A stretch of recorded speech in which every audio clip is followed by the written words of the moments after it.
And we are live. Welcome to Tonight in America. I'm your host, Dante Reese Jones, and we have an exciting show tonight for you. I want to welcome you back here to a Monday, January the 12th, 2026. Make sure my mic's not too loud so I don't bust out your eardrums. So how's everyone doing? I want to hope everyone had a great weekend. I know I did. A lot of rest. Definitely needed. So I'm back here. My lips look a little bit chapped. So I'll fix that in a minute. But yeah, today we're covering the Iran protest. Yeah, this has been heating up for almost 2 weeks now. Really longer than that, actually. I literally just got up not too long ago. Forgive me, but yeah, this protest has been going on steadily for like well over like close to 2 months.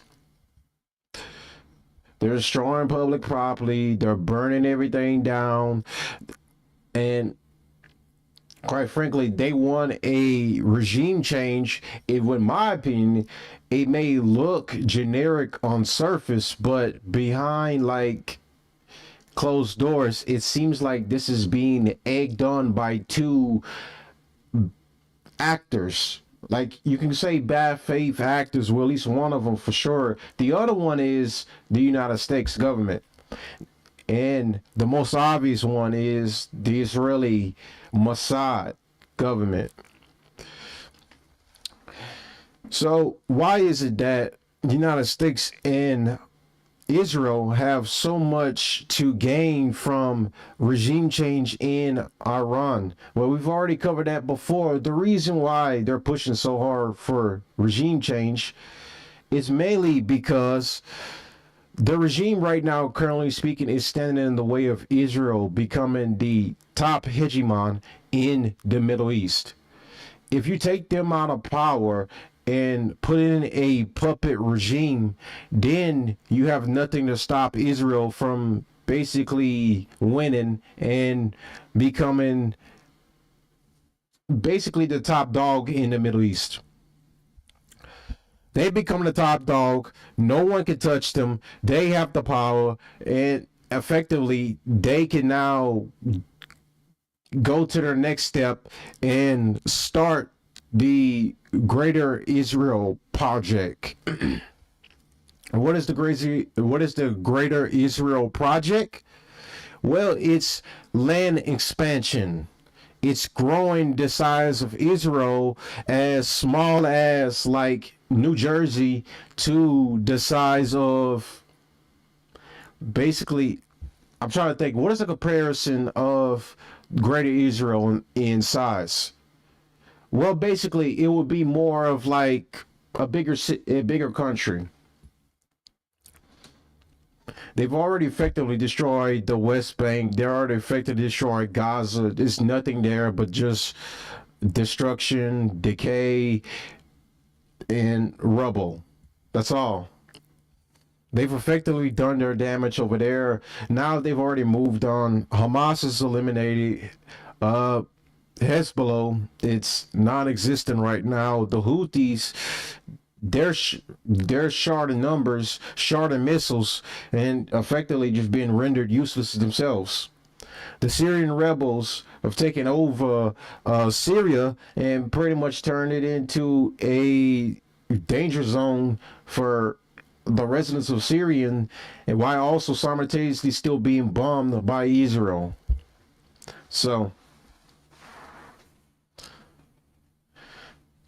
that's the situation for the axis of resistance. If you don't know, the axis of resistance is all allies of Iran. Now, they've all been labeled foreign terrorist organizations by the United States government and United Nations. So what does that mean? The fact that they're labeled foreign terrorist organizations means that they're liable for they're li- that puts Iran in a bad situation, because then it's warrants all of the current sanctions that have pretty much plagued Iran's economy into the shitter. As people realize right now that these protests right now that are currently going on are from valid reasons. Now, as you can see, the real, if you don't know what the real is, it's Iran's currency. It's equivalent to the USD in America, our dollar, basically. And now, currently speaking, I'm not even kidding when I say this, the real is effectively worthless. Right now, currently, it's destroyed the middle class. And besides the middle class, if you go down to the lower class, everyone's poor at that moment. Everyone. People can't afford groceries. People can't afford water. Don't even get me started about that, because like now they're having dried up lakes. They're having pretty much shortages on water. They're having to basically trying to import water from elsewhere to be able to try to compensate for their dams basically effectively going dry. They've had countless sanctions that have pretty much hindered them from being able to sell their oil to any other country that pretty much can help strengthen their economy. Ever since the 1979 Iranian Revolution, the United States has been consistent in its sanctions against Iran. Even when we pretty much came to an agreement, the proliferation agreement, whereas Iran will only enrich uranium at I believe it was 3.5%. Then shortly afterwards, when Trump abolished that agreement, they started enriching at like 60%. And as everyone says, all legal experts, uranium experts, of course, said the only reason why you would have to basically enrich that much uranium is for basically a nuclear bomb. That's what's being alleged. Of course, there is no actual credence to this statement against Iran that they're enriching into a nuclear bomb. That's what they're being accused of. We don't even have 100% concrete evidence that they are making a bomb. We're just being told that they are. And actually, this rhetoric's been repeated for decades now. We've been told like they're weeks away from a nuke since what, the 80s, 90s, 2000s, 2010s. Now we're in the 2020s. Yeah, Iran's been away from a nuclear bomb for weeks. I don't know how long is a week. It's not that long. So they've been away from they've been weeks away from a nuclear bomb since before I was even on this earth. But the reason why the Iranian government is enriching, it's basically to help their way of life. They could use uranium for many different things besides just the creation of like a nuclear weapon. You can use it to strengthen pretty much, environmental things. Use it to strengthen, I'm not the most nuclear enrichment expert. So this is just me basically giving you a political commentator's perspective on what you can use uranium for based off of what I read. And then I'm just giving you my perspective on what Iran is, basically what they're doing with it, according to official reports that have verified that Iran, even to this day, they're still not even trying to build a bomb yet. We don't know of yet. Now, that could have changed ever since the 12-day war that took place in June.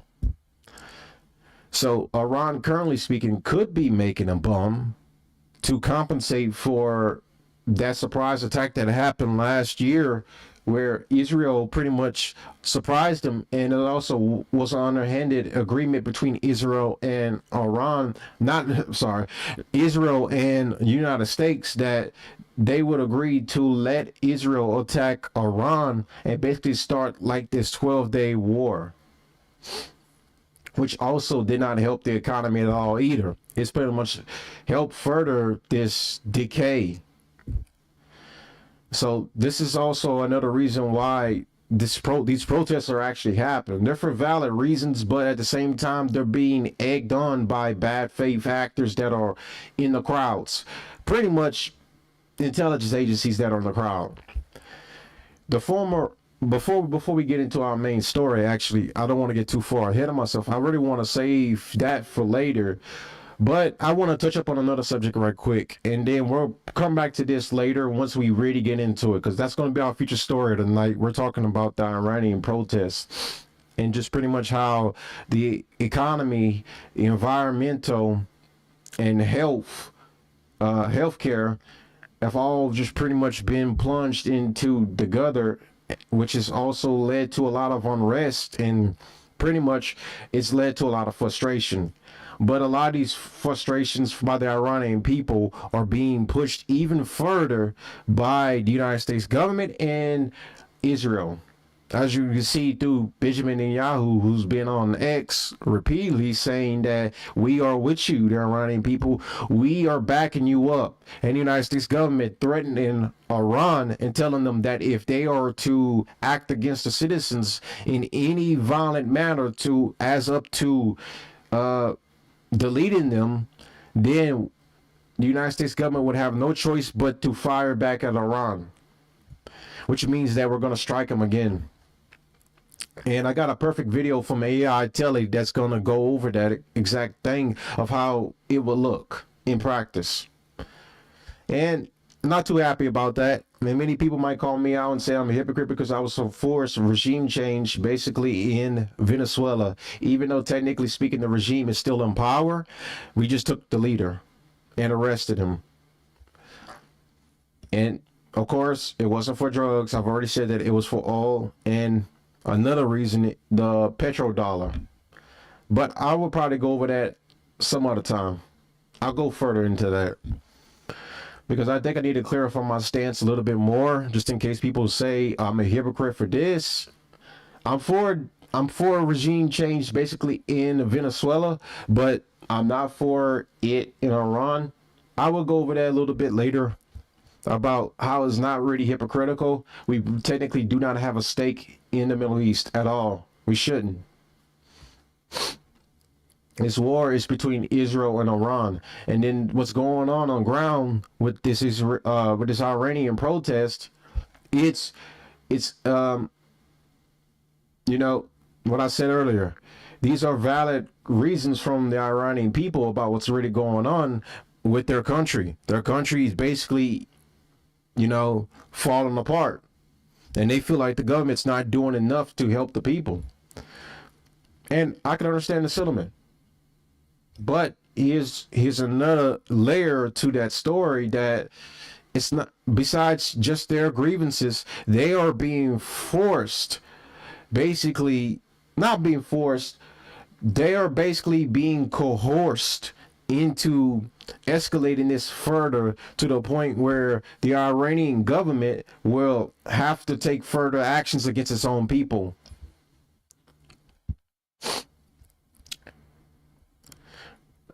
It was in a reports last week, I think Ayatollah Khamenei has reportedly said that if it gets to the point where the regime is looking like it's going to be overthrown, that he might retreat and pretty much go to Russia. I said this the last time I covered the Iranian protests, that yes, the Ayatollah plans on fleeing just in case they can't quell this problem anytime soon.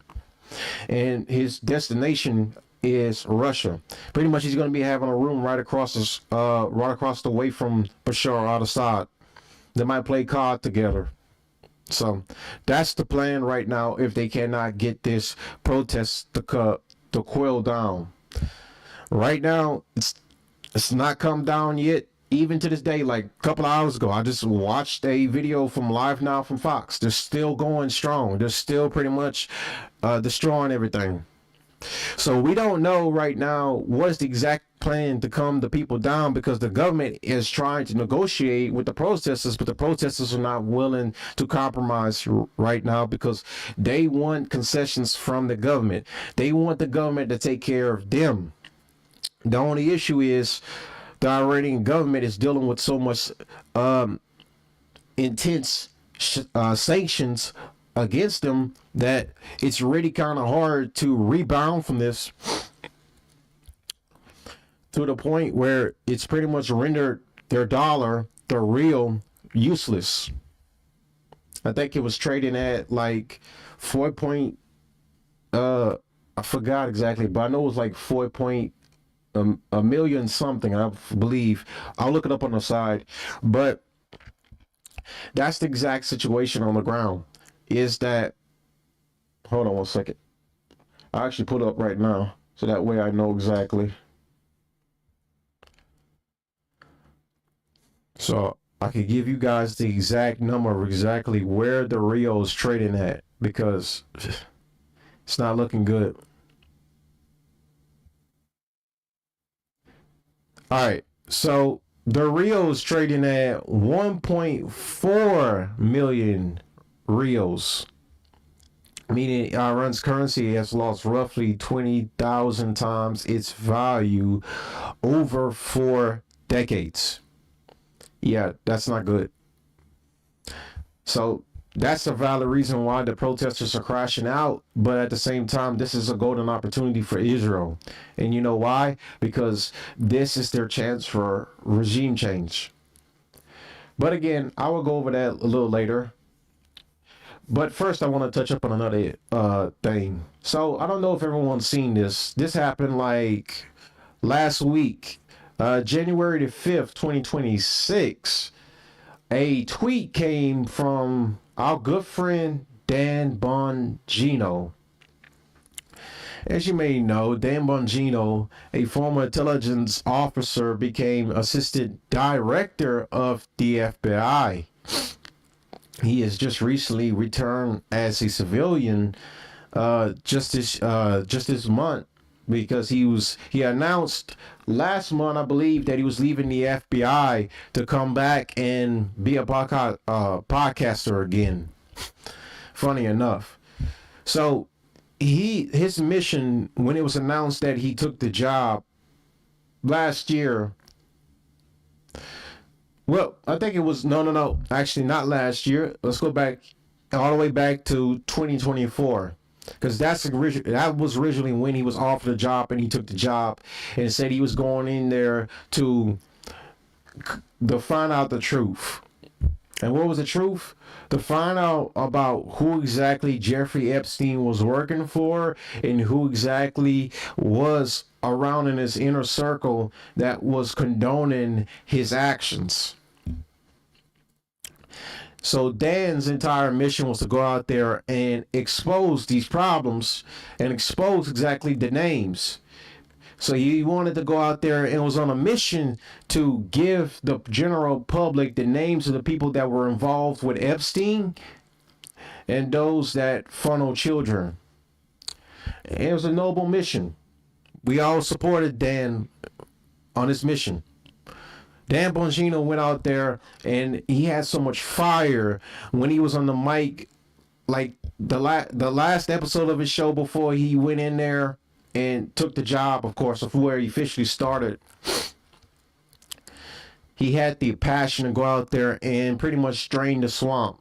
Go out there and give us names. Go out there and basically give us full accountability. And you know what Dan did? He captured the January 6th pipe bomber. That's what he did. He effectively did nothing.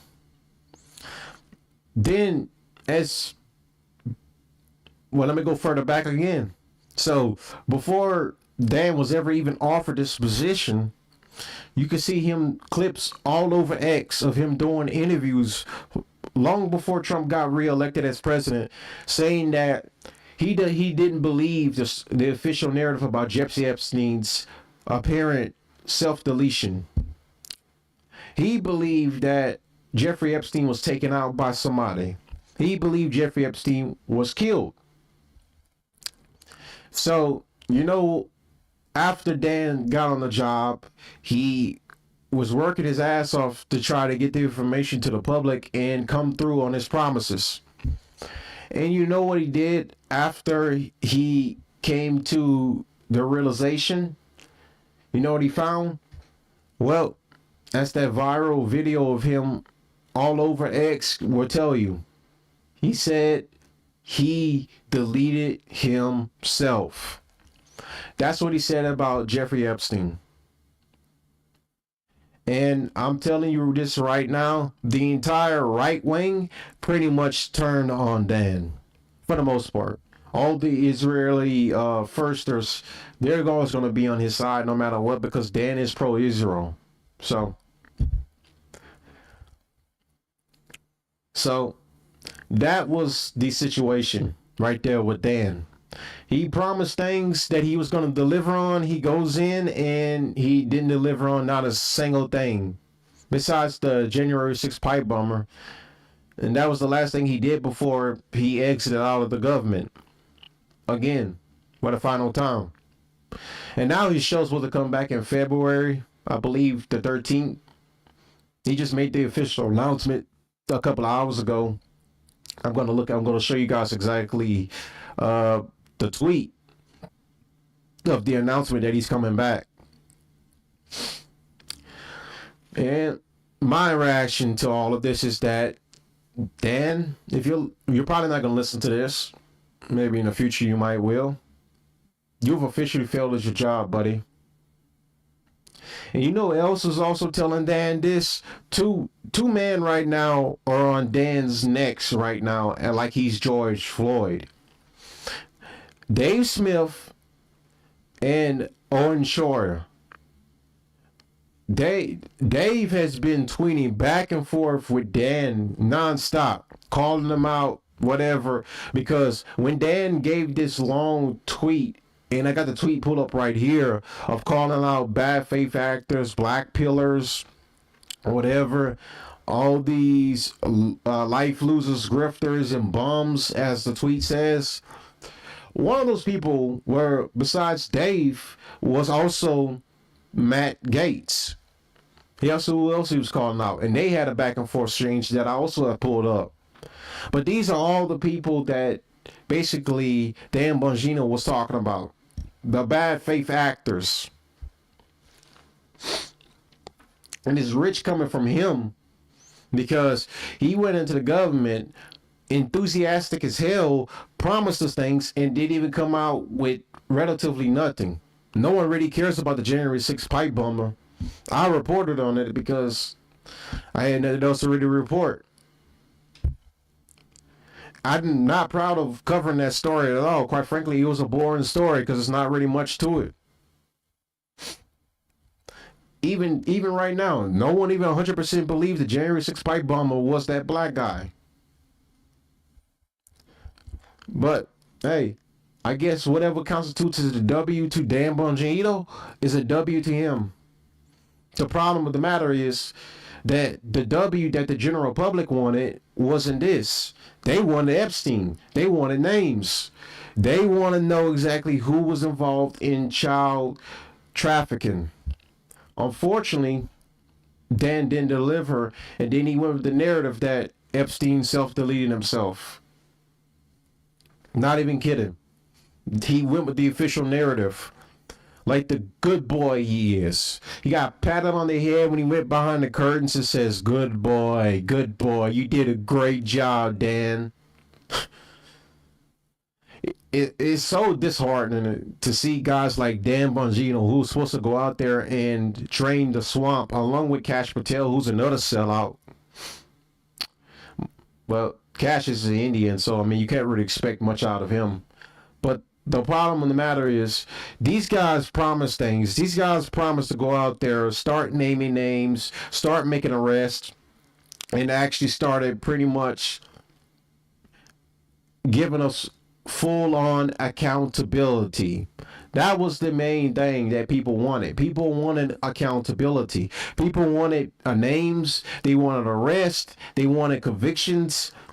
They wanted people in jail. The problem of the matter is we've gotten some of that, of course, but we haven't got all of it.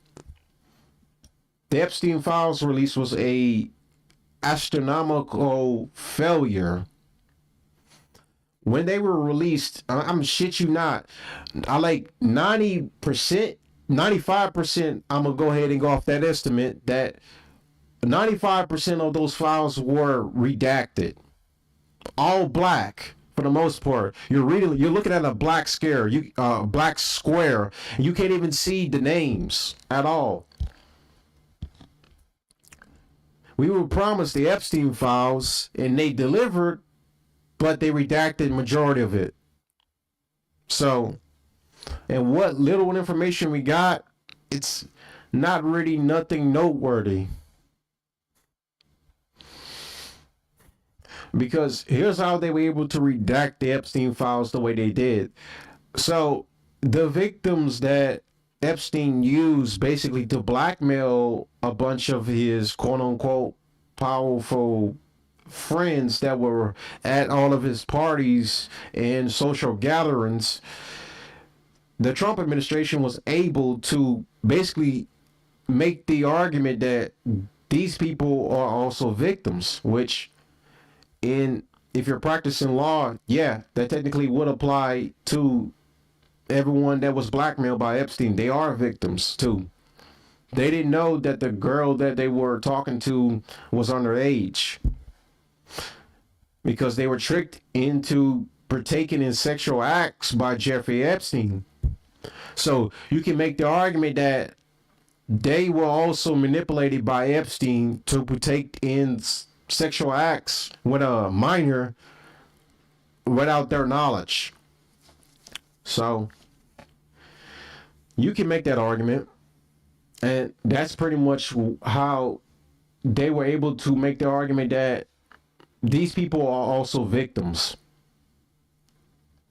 and how they were able to redact the Epstein files the way that they did, so that way all of the victims' names do not show up on the files. So, but I digress. I've already spoken about the Epstein files, how much they were a big failure, and quite frankly, I'm just like the general public, I'm disappointed too.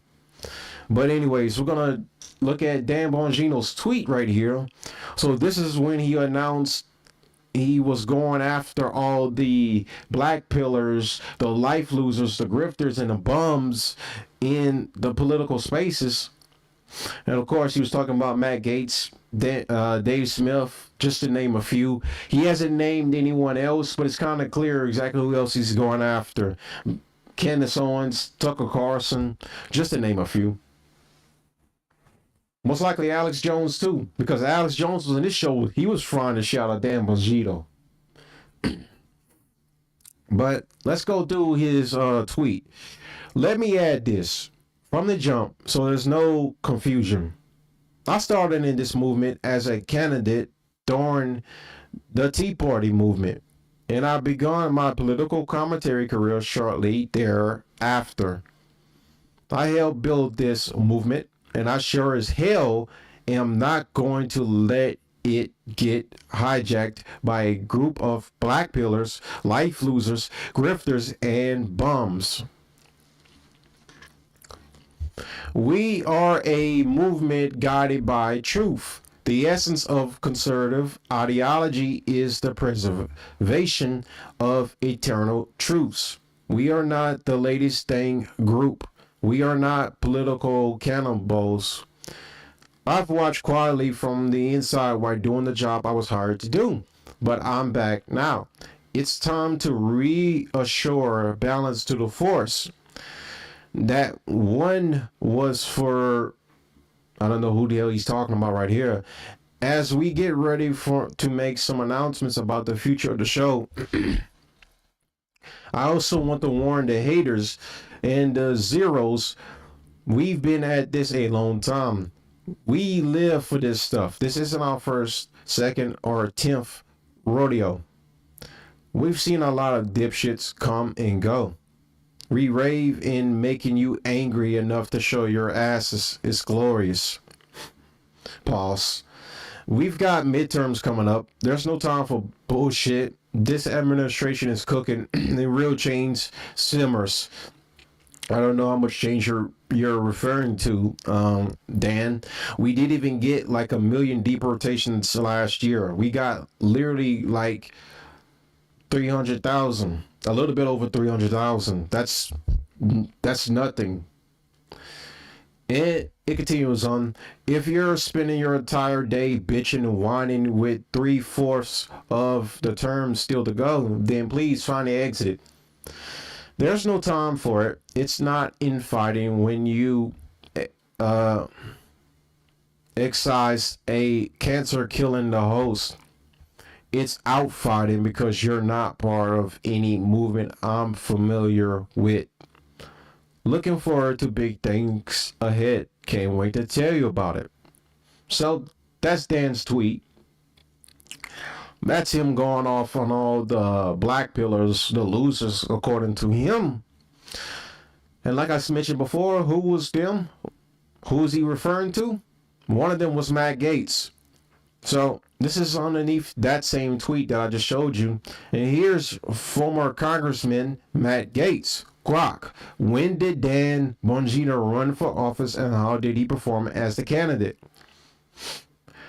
And here's Dan firing back. Maybe if I spend more time at shady parties with moon insiders, I would have won. I heard you know a bit about that. You've always been a dick, by the way, grifting off your daddy like a sucking little doggy.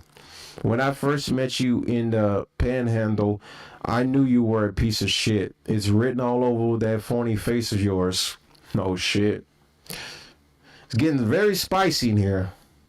So, as it goes on, this is Matt Gaetz firing back at Dan. I'm glad you remember meeting me so many years ago. I recall you gave a moving speech about your time in law enforcement. I told you I liked you. I'm deeply proud of my father. We make a great team. Are you saying having a successful father is a bad thing? Did you share that viewpoint with President Trump or Don Jr.? Interesting. I share your disdain for moon insiders. It's why I was the only Republican in Congress who refused to lobbyist and PAC donations. That is actually very true. Why are you angry at me? Because you don't like my face? This is your big white pill message against the doomers that I have a bad face? You made a post about being a candidate for office during the Tea Party movement and twice thereafter. I didn't know the full history, so I simply asked Grok if you had won any of those elections. He did not.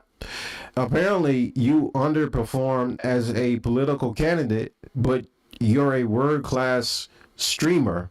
Cool. Take a chill pill, Dan. That's funny. He said use code MAD10. Bro, he's plugging his shit at the end. That's crazy. That's actually pretty funny. All right. That's right, doggy. Backpedal away. Good move. Go blame the Jews for your dumbass tweet. Oh, shit. Oh, fuck. Yo, he fired back with the clip. Okay, we're going to react to the clip. We got to react to it. This is pretty funny. I'm going to tell you something. When it came to the Secret Service debacle and keeping President Trump alive, I met with Matt Gaetz up at the Heritage thing when I did that little congressional hearing we did. I'm going to let this play. I'm going to go put some fuck, I forgot what. Can't think right now. I'm gonna go chat my lips right quick and I'll be right back. And there's no one more concerned about keeping Trump safe than this guy. Here's Matt Gaetz versus Christopher Wray. This is one of the finest clips you'll see today. This guy understands that Christopher Wray, who hopefully will be leaving his job the minute Trump is sworn in, Matt Gaetz gets it. The FBI management has worked as a singular force to destroy liberties and freedoms in the United States, and they better get a guy in there who's willing to see it for what it is. This guy sees it. Were they aghast at the nomination of Derek Farland, sometimes known as Merrick Garland? I'm not so sure. They didn't sound aghast. They were aghastless with Merrick Garland, but now they're aghast. They're aghast. What do you want to date him? How many times do I got to tell you this? Michael, if I not said this 1,000 times, what is this, a Tinder site? I don't like Matt Gaetz. I don't like the way really? What do you want to date with him? What do you want to do? You looking for some after-hour activities with him or something? What are you worried about? All I'm worried about is a guy who gets it and is going to clean up the act over there. Who's a +1 or a -1. I see the world transactionally as a spreadsheet. You're going to fix the government or not. That's it. Senate Republicans, you better get your asses in line. I'm sorry. Matt and I are not the best of friends. Matt and I've had probably 5-6 conversations with him. When he needs something about the Secret Service, we talk. We're not coffee buddies. I'm telling you, this is what cutesy time is over looks like. Wow. That's a excellent exposure right there. Wow. Bruh, what has happened to Dan? Dan used to be so cool. Well, in my eyes, he used to be so cool. And now he's just getting destroyed on X right now. It gets even worse from here. So, this is Dave Smith chiming in now, giving his two take. And as, of course, Dan fires back. And now they're having an X exchange. So, yeah, nice try. Why did you lie through your teeth about Epstein? That's from Dave Smith. And Dan fires back.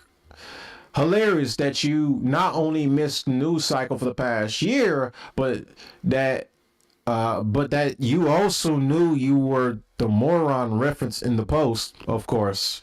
Watching you advertise your dipshittery on a series of debates over the past year was my guilty pleasure while I was working. Now go back to your mom's spare room and write me some jokes. Tough guy talk, huh? And get your shrine box too. Shine box too. My shoes got a... Bro, he's talking real tough right now. That's crazy. My shoes got a scarf last night while lightening up the light stream while your clowns were rage posting. Thanks, Dan. Bro's posting like President Trump now. That's crazy. Let's see. I know I got some more. All right. So let's go back. So this is Dave responding to that post. We all knew you were talking about me. You were just too much of a bitch to say my name. Ooh, Dave Smith coming in hard. That's wild that you had time to watch all my debates. What with all the demands of your work covering up pedophilia, which will be your legacy. Make no mistake about it. Coming in hard with the hard jabs. Dave Smith fires back with a jab and then he lands his right hook. All right. Your family and kids must be ecstatic that their last name is Smith, Dan Bongino says, so they can blend in with millions of other Smiths out there and pretend they don't know you. Is that? I don't understand that line right there. Is he implying because Dave is Jewish? I would assume so. But imagine being dumb enough to post what you just did publicly and then pretend it isn't copium. You're scared. I can smell you from here. Bruh. Now go get your shine box like I told you. Bro, Dan is talking tough right now. That's crazy. Bro sounds like one of these young bucks on X that threaten your life. All right, so let's go back. Okay, I know I have more. Well, let me go to Dave Smith's channel right quick because I know he's been on one right now. Okay, so here's him responding to this. It's been a busy year. So much to talk about when I return on the podcast live on Rumble on February. Okay, so he's coming February 2nd. Okay, I got the date wrong. February 2nd at 10 a.m.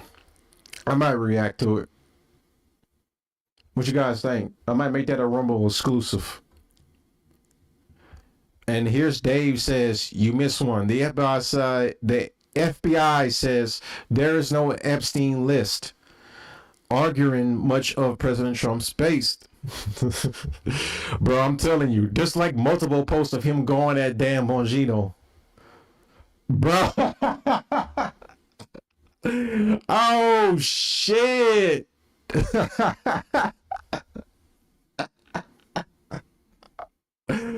Oh, bro. What? You think this is funny? Owen Shore, he's cooking Dan right now too. Yo, bro, that's crazy. Okay, today's show is gonna be okay, hold on. It's another sneak peek of the first episode. He still reposts them. Let's go.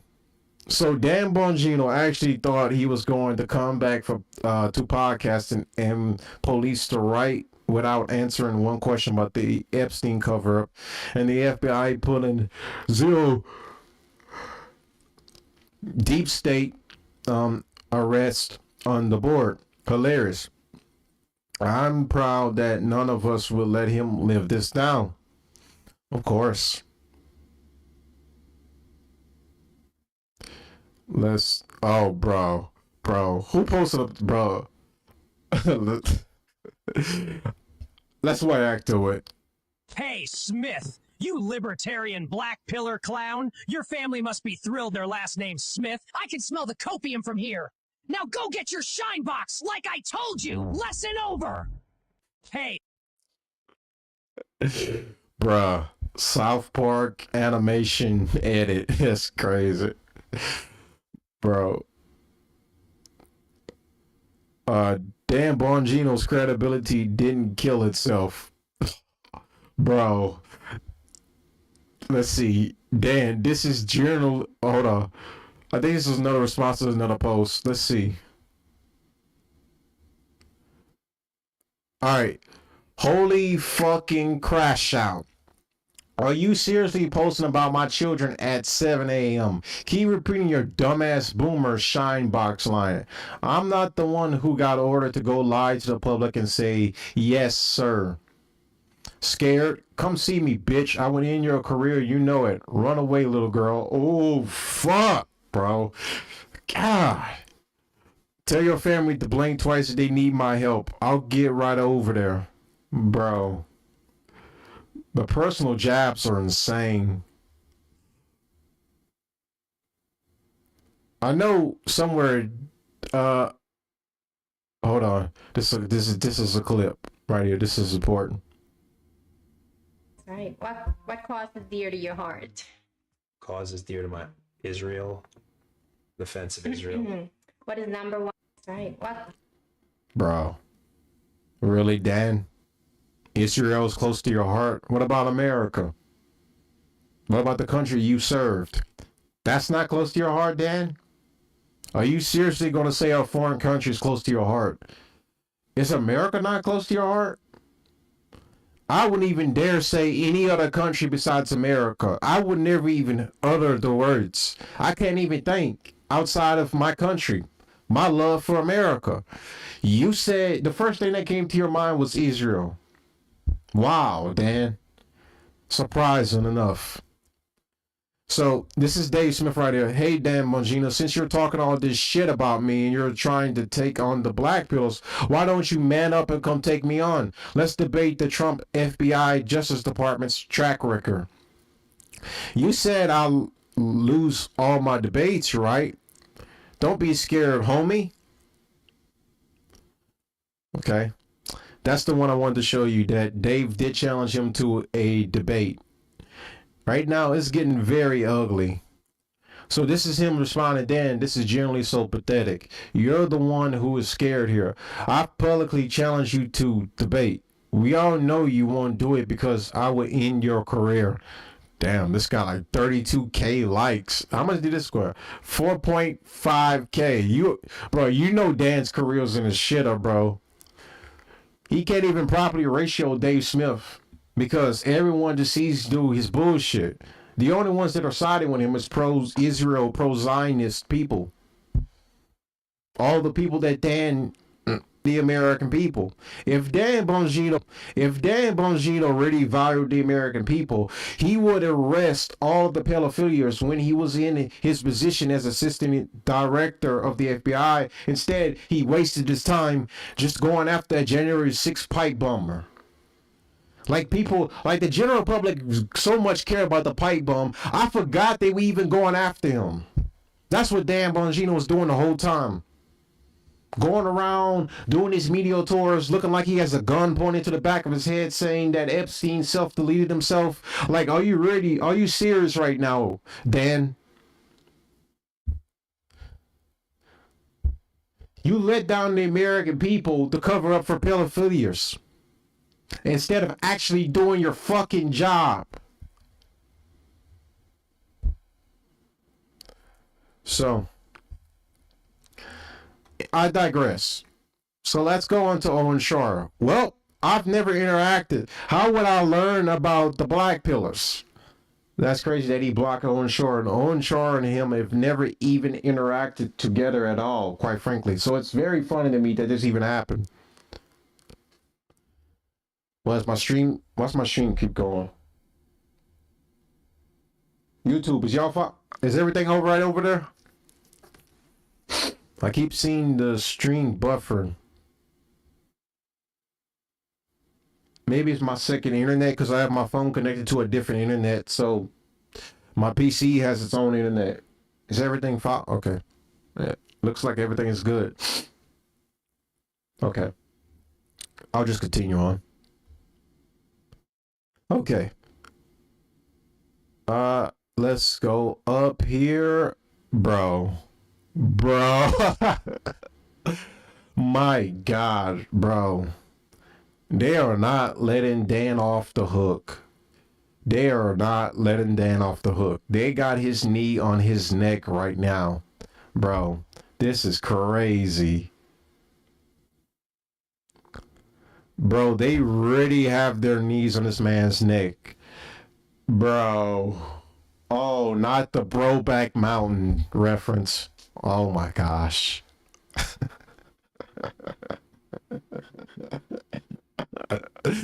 Oh my God. Why? Bro. Owen Shore he woke up on January the 9th on some bullshit. He said straight up, I'm going at Dan's head right now. This piece of shit didn't do his job at all in the FBI. He captured January 6 pipe bombers. Instead, we wanted names on the Epstein files, and we didn't even get those. He's covered up for his butt buddy, Epstein. Bro, I can't get over. This was the funniest one I've ever seen, bro. The Brokeback Mountain reference is crazy. Are you not disappointed? Yes, we are. Bro. Bro, the foot massage is crazy. Let's see. Dan Bongino meme thread go. Bro, there's another one. Before you black pillars judge Dan Bongino, you should try walking a mile in his shoes. Bro. Oh my gosh. Hold on. A friendly reminder for Dan Bongino to never use block button. Use mute or muted words instead. I'm probably going to get blocked for this. Use mute or muted words. Scroll past posts. Be a snowflake and block everybody. Bro. Oh shit. Captain Israel saves the day. Jeff's hero, Captain Israel, comes to the rescue. Bro. They are not letting this man off the hook. Oh, this one's hilarious. I never known about this one. So don't think a single clip has ever aged like this. Good night and good luck. I'm trying not gonna say nothing during this clip, but this is fucking hilarious.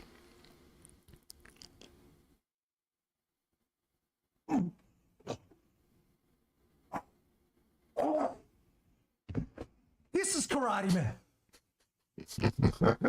Double leg. The jump kick. The side kick. The roundhouse. The tie kick. Body. Bruh.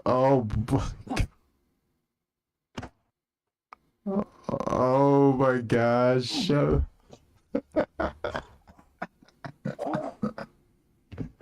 This is Karate Man. Oh, Double bruh. The jump kick. He's definitely giving Jackie Chan a run for his money right now. That's for sure. The side kick. The roundhouse. The tie kick. Body. What the fuck? Bro, when I saw this clip the other night, I could stop laughing for hours. Bro, this is crazy. Oh man, I know there's probably another one. I don't know. Is that it? I guess so. Oh yeah, this one's crazy. So Austin police shut down the ICE protesters almost immediately into their march tonight. But the commentary in this video is wild. Let me see, sir.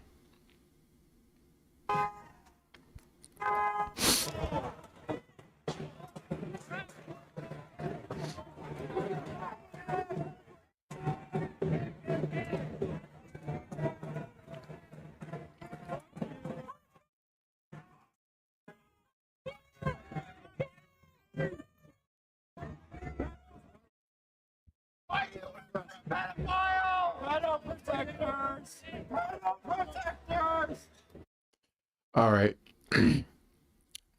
That's enough of that. All right. So I guess we're gonna get into Iran now. Hold on one second. I'm looking for something because I don't have a thread pull up for this or a news article. But I'm pulling up right now. So now we can get into the Iranian protest. So breaking Iran Ayatollah compound storm. So this was January 9th. He's not there, obviously speaking. So they stormed his compound, but he's in hiding right now. So the protesters are just pretty much storming an empty compound. But Iranian government is in full collapse. 270 protesters killed, 100,000 world death to Khamenei. I'm not good. Mosque in Tehran burning, complete internet. Okay, so that's the part right there. I don't have pulled up an article for the internet blackout, but they do have a blackout right now, currently speaking, with the internet in Iran. But now we're going to get into Iran. Sorry, we're going to start from the beginning, and then we're going to work our way through it exactly. We're going to look at the death toll. We're going to look at, I've already discussed pretty much the beginning of the video about why this riots have even started in the first place. As many news articles have stated, these are peaceful protests, and then he's broke out into very violent, extreme forms of protesting. And all this is because the real Iran's currency is pretty much effectively useless. It's trading at 1.4 million right now compared to the dollar, and it's destroyed the middle class and effectively put majority of Iran into poverty. They're having a water crisis right now to where most of their lakes are being dried up. Their dams are losing water every day. And pretty much health is health is another issue right now. They're having a health crisis because they can't get essential medicines for essential diseases, pretty much like respiratory types diseases and HIV, AIDS, all those types of diseases and cancer. They can't get essential medicines and medical equipment they need in order to treat any of those symptoms because they have crippling sanctions on the country. That's why the civil unrest is getting out of hand to the point where the Iranian government has lost control of everything because the sanctions are pretty much just destroying the country. And now it's caused the people of Iran to pretty much have their frustrations be known that they want the regime out of power, which is nothing new. They've been wanting the regime out of power for decades now.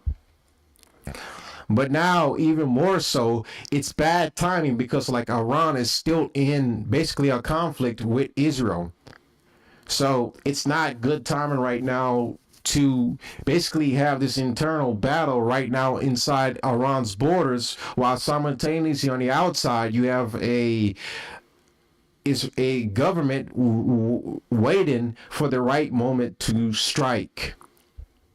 And then when it's that right moment, it might be soon. So,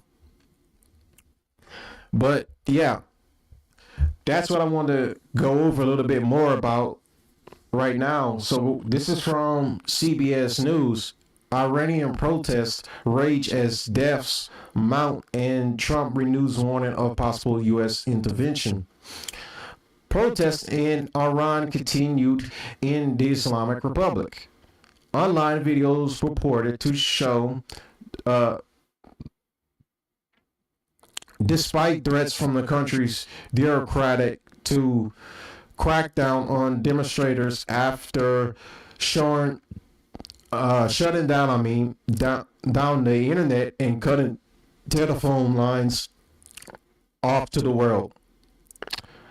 An existential rights group that relies on information from contacts inside Iran said Saturday that at least 116 people have been killed in the protest, which began in Tehran in late December. And as anger over Iran's alien economy but quickly spread and morphed into the most significant challenge to the government in years. The protesters appear to be taking encouragement from repeated declarations of support by the Trump administration and by the country's exiled crown prince, who called on them to try and overwhelm security forces and seize towns and cities.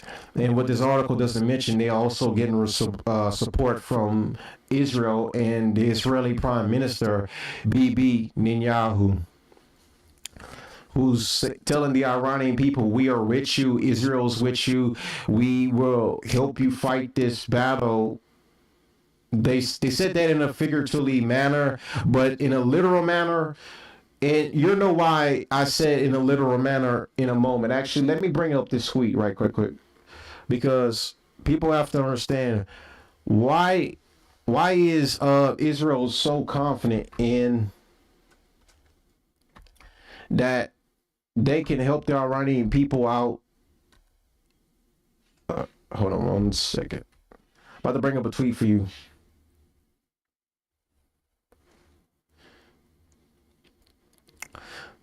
So this tweet right here exactly tells you exactly why Israel is basically pushing to basically giving their 2 cents on this protest that seems to be like an internal matter between the government and its own people.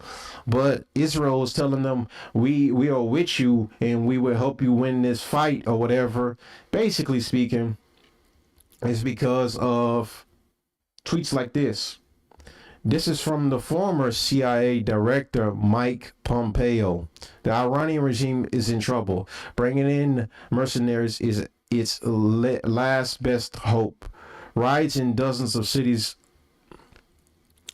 47 years of regime change. President of the United States, 47. Coincidence? Happy New Year to every Iranian in the streets. Also to every Mossad agent walking beside them. Yeah, and he deleted that tweet, by the way. So for anyone asking, yeah, he deleted that tweet.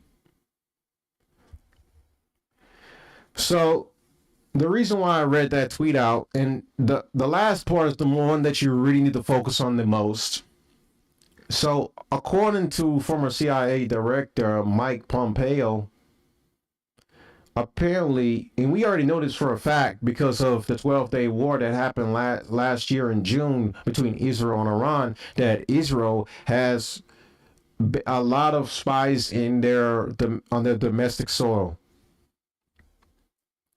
Let me bring myself up right quick.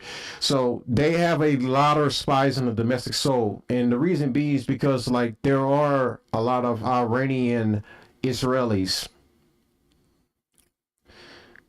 So as you know, there's a lot of different forms of Jews, Hasidic, Ashkenazi.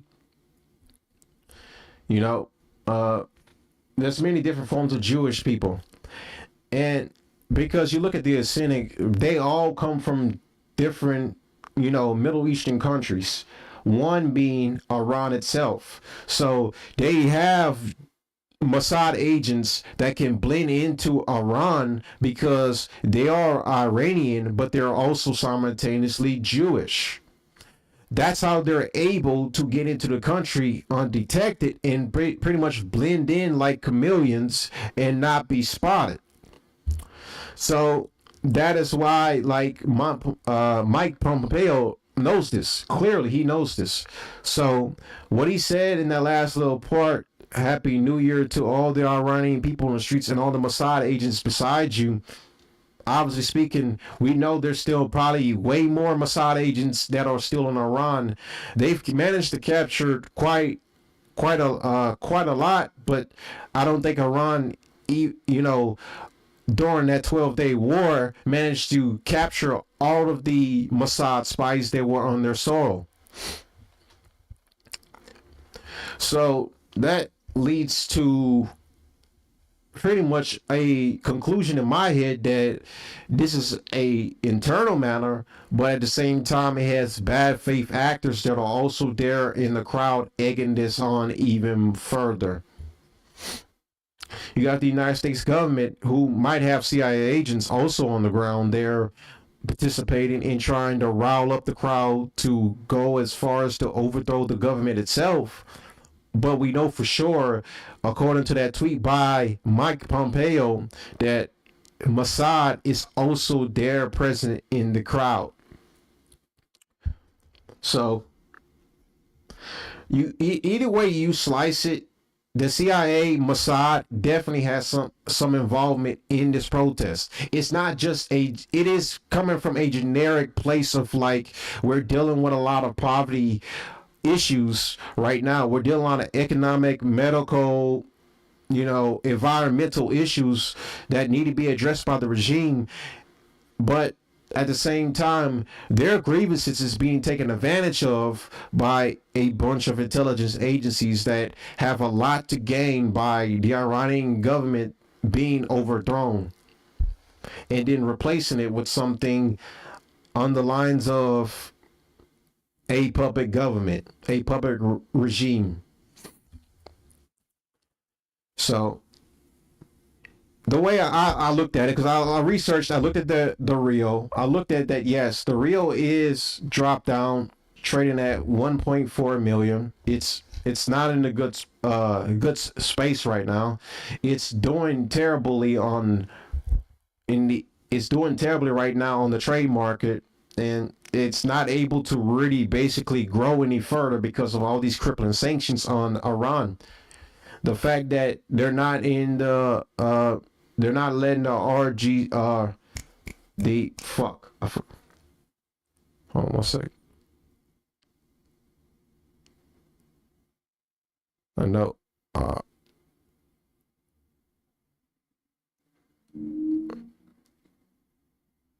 They're not let the nuclear experts. They're not letting the forgot their names. I had it on the top of my head and I forgot it. I was cooking. I was trying to remember everything in my head for my monologue. But The thing about this, okay, so they allowed the experts to come in there. The nuclear proliferation agreement with the United States, they went into that with the United States on the grounds that they are not allowed to enrich past a certain amount, which was 3.5%. Iran's, because the agreement got tore up by President Trump during his first term, Iran started to basically enrich at a higher degree then, because they're not limited by the proliferation agreement between the United States and Iran any longer.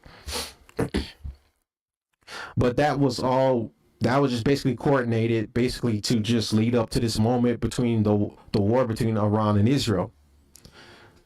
That's why that proliferation agreement was tore up, and allowed Iran basically to sit here and say they're not bounded by any agreement no longer, even though they had the inspectors to come into the country and inspect how much they are enriching and what purpose are they using the enrichment for. Iran claims it is using it to help environmentally advance the country.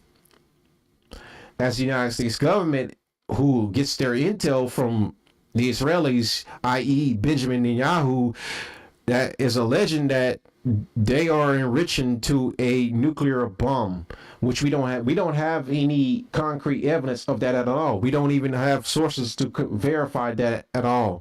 We don't even know if they are enriching it to a nuclear bomb. We just going off of hearsay. We don't have facts on the ground. We don't have intel. We don't have concrete 100% evidence. I wish I could sit here and tell you that for sure, but I don't. I'm just giving you my personal opinion that maybe they are enriching it to a bomb, maybe they're not. Tulsi Gabbard, the head of the intelligence department of the government, said that according to her intelligence report that Iran is not building a nuclear bomb. Of course, she had to walk it back though and said that there's a possibility they might be. She hasn't provided concrete evidence that they are. So we still don't have verifiable 100% evidence showing us that they are enriching it to build a bomb. Now, would they have motivation to build a bomb after they've already been attacked, surprisingly, by Israel? Maybe. But for sure, I don't 100% know. No one knows. So until we can get that straightened out, this is just a speculation at this point. Now, Pakistan, after that 12-day war, came in defense of Iran and said that if this were to ever happen again, they would gladly lend a nuke to Iran to defend themselves. Of course, I don't think anything's come out of that since then. I don't think Iran has received a nuke from Pakistan at all. I think that was just a political bolster. So if something comes out of that, I'll follow up with that, but I haven't seen anything. But the point of the matter is, you had all these things, these sanctions, the war itself, the fact that they have to rebuild a lot of their ballistic missiles. They had to re-up their shipment because Iran makes its own ballistic missiles. They have a ballistic missile factory where they create their own missiles. The fact of the matter is that costs us a lot of money to keep up with, which also hurts their economy. And because they can't really trade oil to the degree they need to in order to better help their economic issues, that's why they're dealing with the economic crisis that they're dealing with right now. So if that makes any sense so far, just let me know. But this is exactly why Iran is in the situation it has, and this is why the people of Iran are so pissed off, is because the government is not taking care of its people, and they are feeling let down. That's also why the United States and other countries, like the UK, the U.S., Canada, there's a lot of refugees from Iran. There's a lot of immigrants from Iran. You know why? Because they fled the regime that basically is destroying the country. And not bringing up the fact that it's the sanctions that are really destroying the country, if we're going to be completely honest. Like, I'll be objective in this matter and just address the real point of what's actually hurting the economy. What's destroying the economy is the crippling sanctions.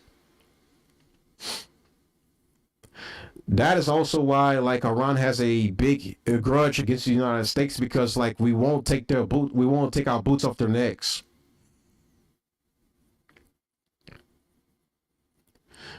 But like I said, as the United States government has fired back and said that Iran funds terrorist cells, which in some cases, yes, they are foreign terrorist groups like Hezbollah, the Houthis, Syrians under Bashar al-Assad, and Hamas. But you have to look at the definition of terrorism. It will also apply to the IDF, because the IDF was also built off of terrorism. And they've also committed a lot of terrorist acts during the genocide in Gaza. So it's all around pretty much like it's a moral gray area. I'll just say that. It's a moral gray area. There is no right, there is no wrong. There's only like pretty much like which side is the right side in this right now. That's the only thing you can really look at as. You can't say who's good and who's evil for the most part, because one side is done far worse than the other, of course, and we can't excuse both sides for all of their handlings of certain stuff, especially when it pertains to the Gaza genocide going on in Palestine. And then also we look at like the economic issues right now that's going on in Iran. But again, that is because of the sanctions, and they're not allowed to really trade with any other countries. Besides, Iran trades with China, who buys a majority of their oil, and along with Russia too as well, who also does some dealings with China. I mean, Iran. So Iran is pretty much in like a bad place right now, and now with these protests going on, even when Israel's talking about more strikes, it's not a good time right now. So now we're going to jump into some video reactions right now. So this is from ABC News. This was on January 11th. This was just the other day. As you can see right here, day 14 of anti-government protests in Iran. Overnight, protesters flooding the streets across Iran for the 14th night in a row. Masses gathering in Tehran, inundating the nation's capital as far as the eye can see. Crowds cheering around this bonfire, dancing.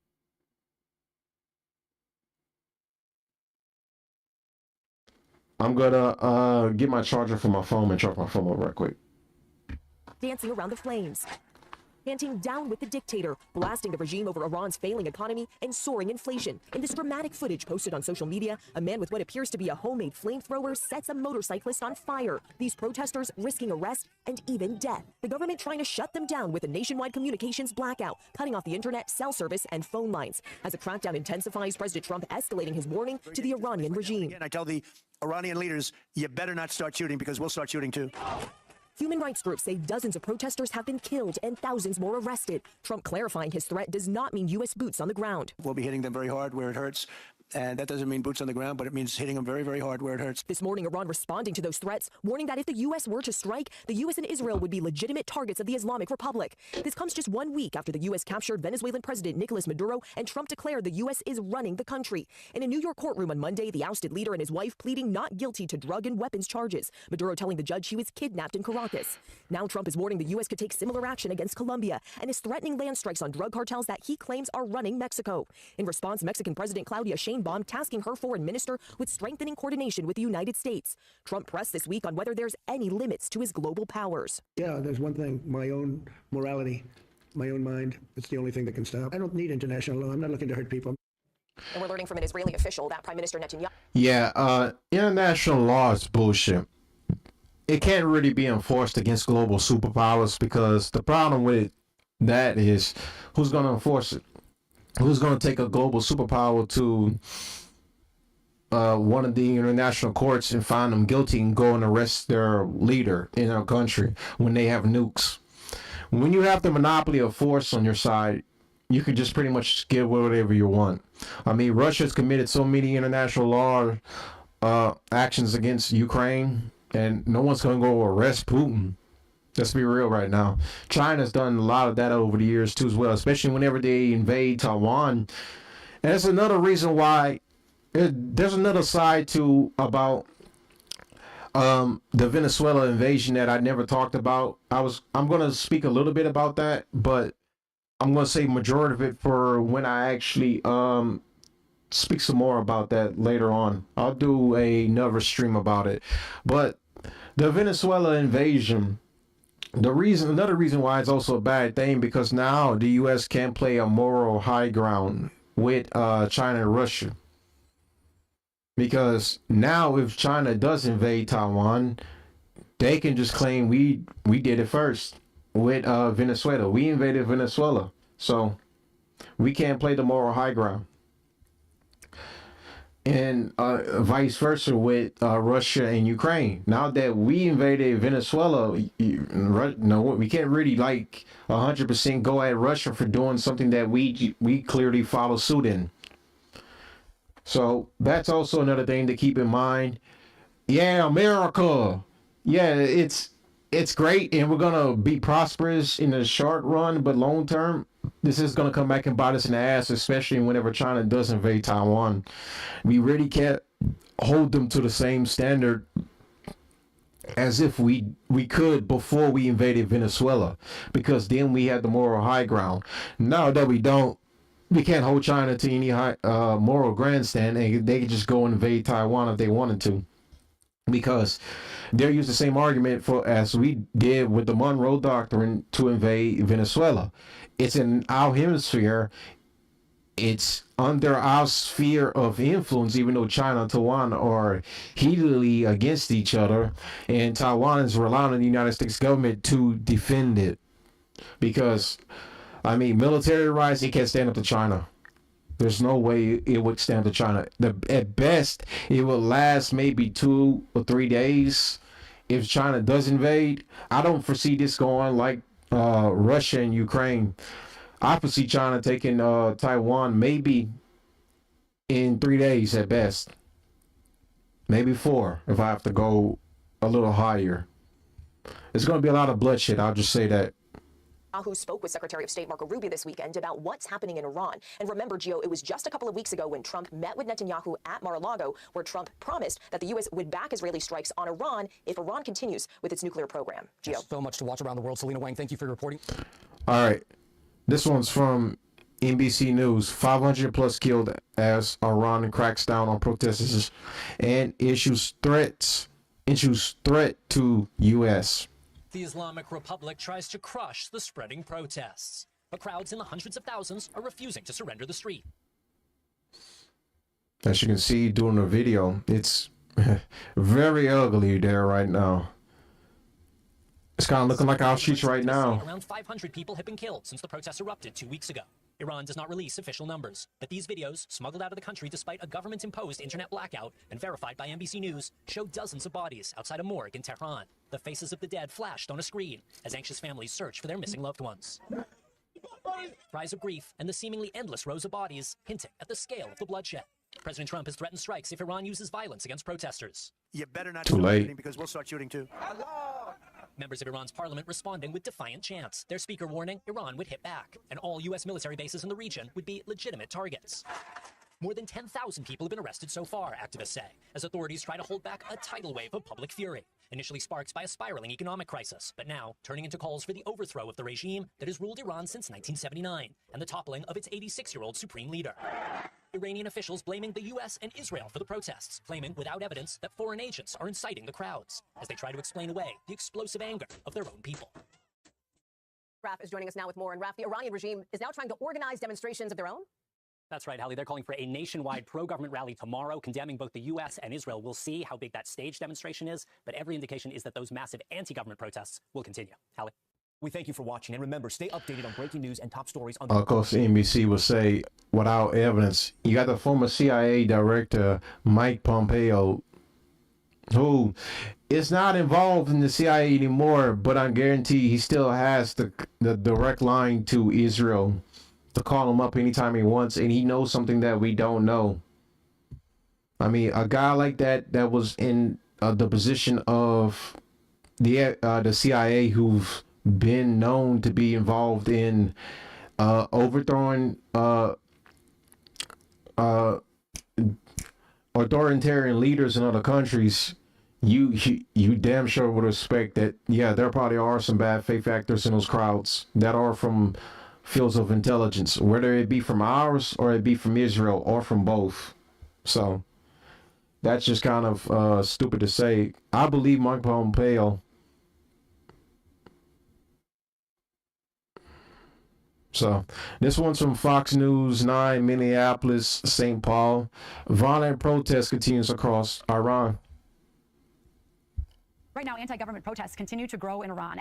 Activists there say the regime's violent attempts to stop the protesters has led to more than 500 deaths. And now President Trump is responding, calling on Iran to stop its crackdowns on the demonstrators, while at the same time saying he's open to negotiating with leaders. Doug Later has the latest developments on this from Washington. Good morning, Doug. Good morning. President Trump says the military is assessing options for Iran over the country's violent crackdown on protesters, but now there may be an opening for talks. The images have been striking. Protests in Iran that have grown so large they threaten the stability of the government there. And even here in the U.S., growing tensions as a U-Haul truck drove into a group of Iran protesters in Los Angeles. Yeah, that was crazy. Reported. And last night, as he returned to Washington, President Trump had a strong warning in response to Iran's threats to the U.S. If they do that, we will hit them at levels that they've never been hit before. Iran's parliament speaker had threatened to attack U.S. military bases and ships if the U.S. took action against Iran in defense of the protesters. But then a turn. As the president said, Iran reached out for talks. We may meet with them. I mean, a meeting is being set up, but we may have to act because of what's happening before the meeting. And the president's strong words were not limited to Iran. He posted on Truth Social, "There will be no more oil or money going to Cuba. Zero. I strongly suggest they make a deal before it is too late." And following the arrest of Venezuelan leader Nicolas Maduro, Democrats and some Republicans are concerned about growing U.S. entanglements. You know, I'm against the bad guys around the world, but I'm not sure that America trying to be the policeman for the whole world is why Americans hired Donald Trump to be president. I agree. And so many emerging flashpoints. President Trump meets with Secretary of State Marco Rubio at the White House later this morning. And back to you guys. All right, thank you, Doug. Later live in Washington, we'll have more on how the Iranian community here in Minnesota is responding to the protests coming up at 5:45. All right. So this is Iran's finance minister says nationwide protests turn violent to give Trump excuse to intervene. And demands certain economic reforms were initiated based. This is from Al Jazeera too. It's been a while since I reacted to a video from them. What the hell's going on with my YouTube today? On the meetings held with those merchants who had already... All right, you're watching Al Jazeera. We apologize for interrupting your programming. We're going live now to a meeting, excuse me, with the Iranian Minister of Foreign Affairs, Abbas Araghchi. He's addressing foreign diplomats in Tehran. Foreign minister, I mean. That have been going on for 3 weeks now. Protesters taking to the streets. Let's have a listen at what he has to say. Listened to their demands. At that point, demonstrations were played down, and as the government started to listen to those protesters. In return, the government also started to respond to their demands. On the third day, the 30th of December, these demonstrations were almost absent. However, with the 1st of January, protests reignited, yet in a different fashion. I would like to make clear that these protests went through a number of phases. First, it was calm and peaceful. Then it started to reignite in a different fashion as new individuals infiltrated these protests and they turned violent. As we witnessed in many countries, including those in the West and the United States, when protests turn violent, they are met with the security forces. Our security forces started to respond. They stood up to the violence. At the same time, the government continued with their meetings with the protests.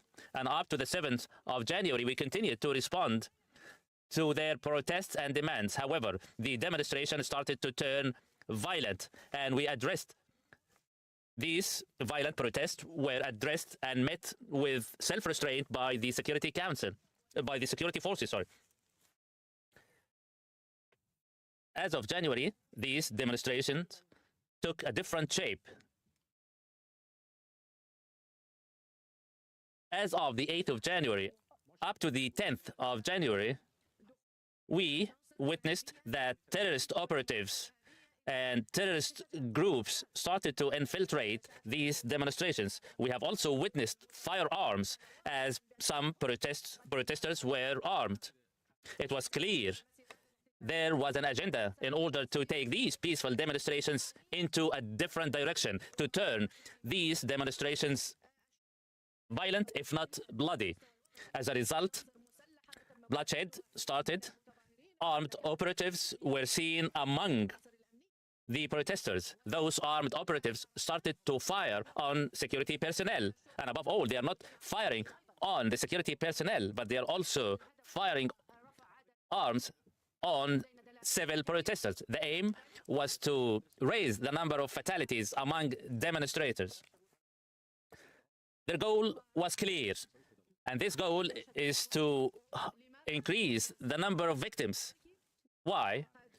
Simply for the reason that the American president stated that in case the number of victims, in case of the number of dead is high, we will intervene. And this is a flagrant intervention by outside forces into the affairs of a sovereign country. It was a clear statement made by Trump that I will intervene in case violence erupts. That's why the demonstrations turned violent, bloody, simply to give an excuse to the American president to intervene. We have recorded audio messages received by those terrorist operatives, giving them orders to fire on protesters, to fire on the security and police personnel, to fire on peaceful civilians, to fire on anyone coming their way, women, men, young or old. Their goal is to kill the highest possible number. As a result, many were killed in these violent demonstrations. And a living proof to this is that many of those killed, they received gunshots from behind. As a result, the demonstrations turned violent as a result of these terrorist demeanors by ISIS operatives. They even adopted awful practices. They cut the throat of some security personnel. They burned others alive. These are ISIS practices. At the same time, they started to wreak destruction in public and private property, targeting government institutions.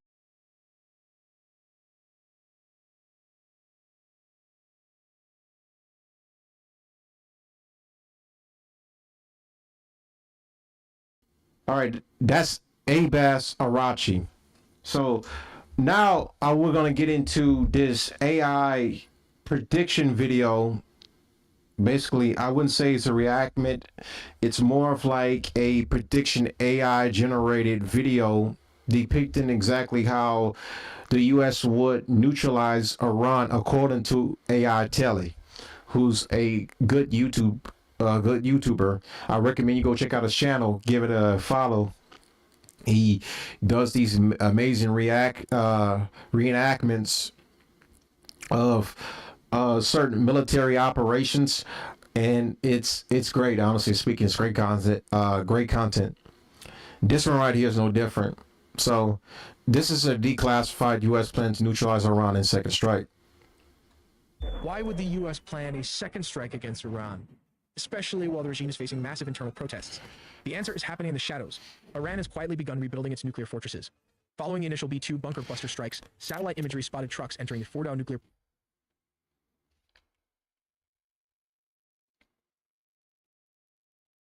Also, at the end of the video, I'm going to have a special announcement, so stay tuned. Scrambling to salvage the remaining nuclear material.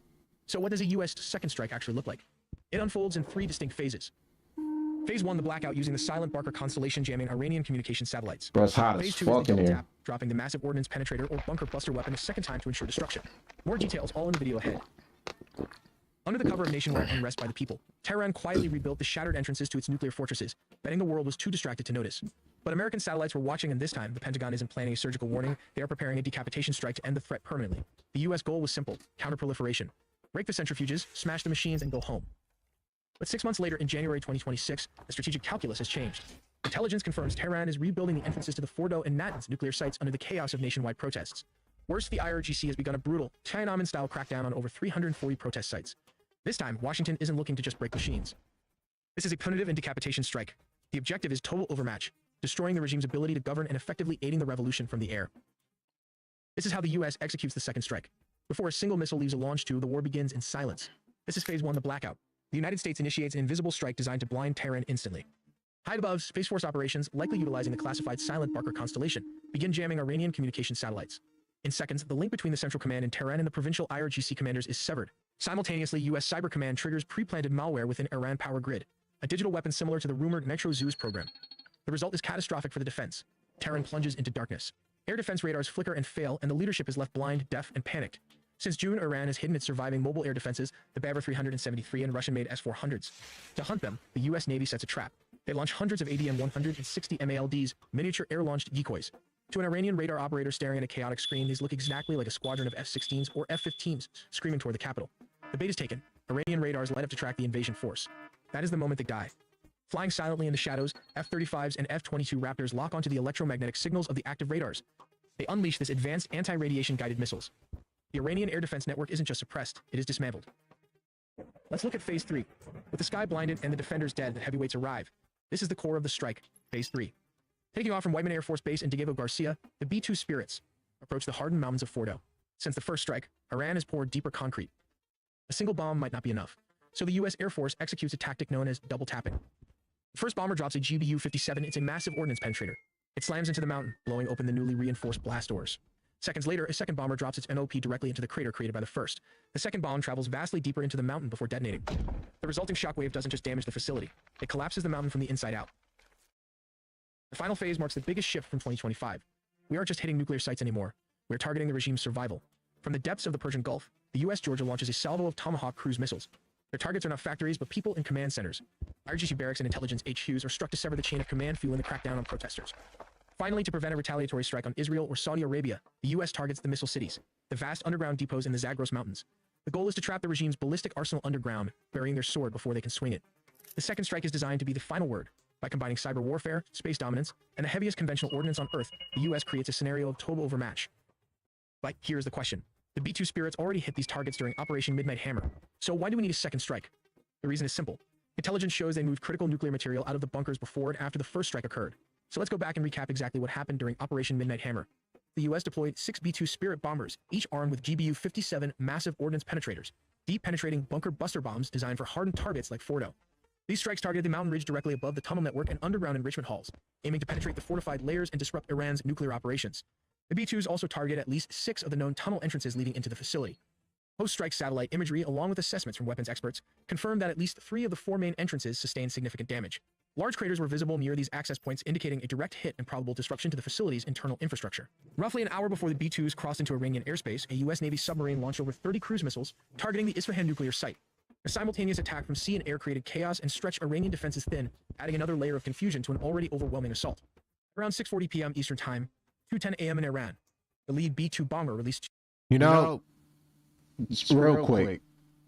I just have to praise, like, I was shitting on our military, especially during the military parade last year. I was shitting on the military a lot, but these most recent events pretty much made me change my view that our military, if willing, is ready to go to war at any moment, at any given time.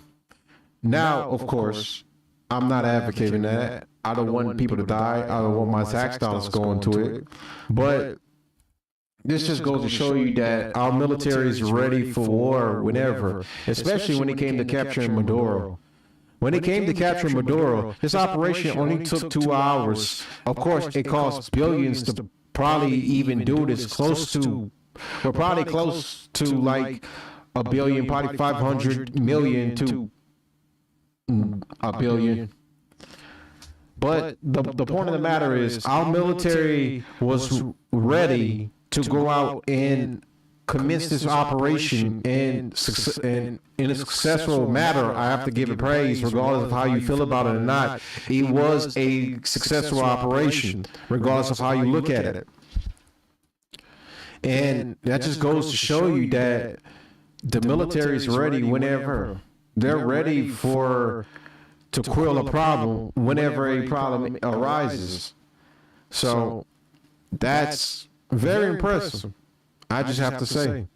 It is very impressive.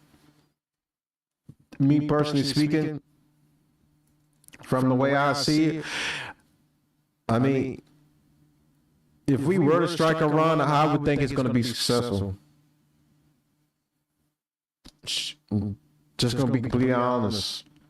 And that's not me saying I'm advocating for them. I'm just saying, like, our military is willingly and ready whenever.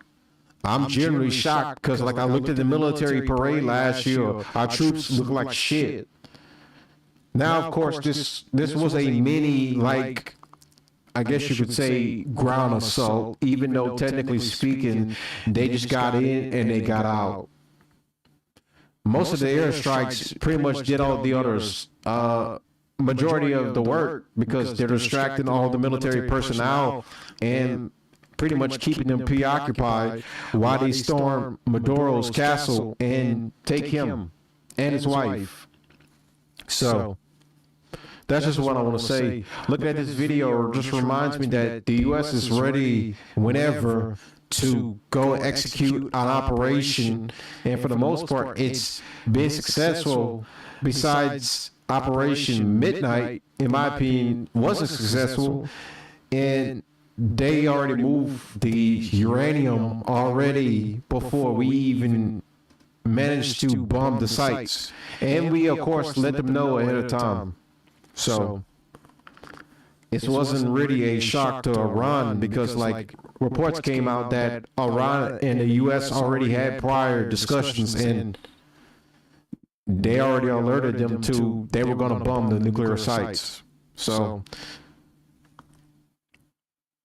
of course, they are our enemies, but we're showing them very much grace, and then they did the same in similar fashion by bombing an empty military site in Qatar. Two massive ordnance penetrators over the Fordo nuclear facility. Over the next 25 minutes, 14 MOP bombs were dropped across Fordo and Natanz, tearing into the reinforced underground complexes. Almost simultaneously, the cruise missiles struck Isfahan with devastating precision. With their mission complete, the B-2s turned back and exited Iranian airspace just as silently as they had arrived. I'm adjusting the mic audio to sound. Hopefully it sounds good. Deliberately relocated its 400-kilogram stockpile of 60% enriched uranium to an undisclosed location before the U.S. airstrikes on its nuclear facilities. Unusual truck activity at Fordo. In the days leading up to the strikes, satellite imagery revealed a convoy of 16 cargo trucks lined up along the main road leading to the tunnel entrance of the Fordo fuel enrichment plant. This was highly unusual, as such large-scale vehicle activity had not been observed before, suggesting preparations to transport sensitive materials. The following day, most of the trucks had disappeared from the site, while a few were spotted about a kilometer away from the tunnel entrance. The scale and timing of this movement strongly indicated the removal of critical assets, most likely the enriched uranium. Tunnel sealing operations. Additional satellite images show trucks and bulldozers positioned near the main tunnel entrances. Some vehicles appeared to be involved in sealing off the tunnels, likely in an effort to prevent inspection or further attacks. These actions suggest a coordinated effort to secure or hide what had been stored inside. According to the International Atomic Energy Agency and U.S. intelligence, the underground enrichment halls and tunnel entrances sustained very significant damage. Some tunnels will reportedly collapse or backfilled in anticipation of an airstrike. Above-ground infrastructure, including power systems and facilities linked to uranium conversion and metal production, was heavily damaged or destroyed. Leaked reports from the U.S. Defense Intelligence Agency based on initial battle damage assessments by U.S. Central Command confirm the credibility of these findings. However, the assessments also note that... How does this mic sound right now? Let me turn it down a little bit. How's it sound right now? Is it coming out better? I would hope so. Okay. So let me see. How's the sound right now?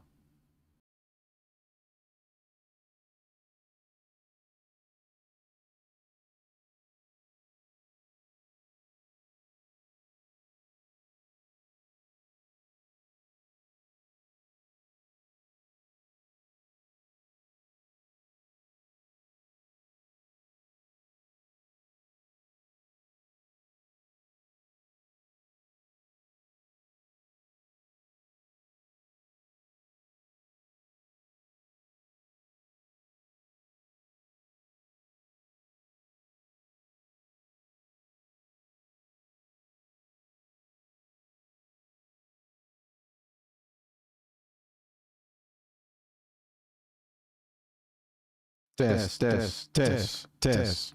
mic. Test mic 1. Test mic 1. Let's see. Sorry, I had to do this midstream, but I'm trying to make sure my mic sounds good because I sound like I have an echo.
All right, that should do. Let me see. Just fix a couple of things. Filters.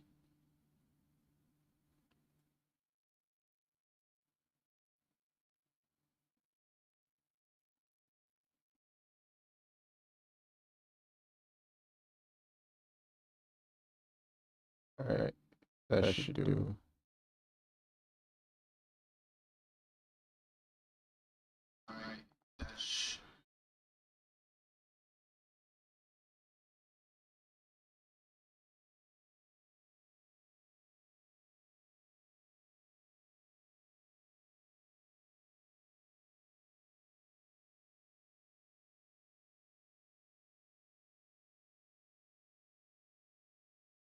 How's the mic sound right now? Does it sound better?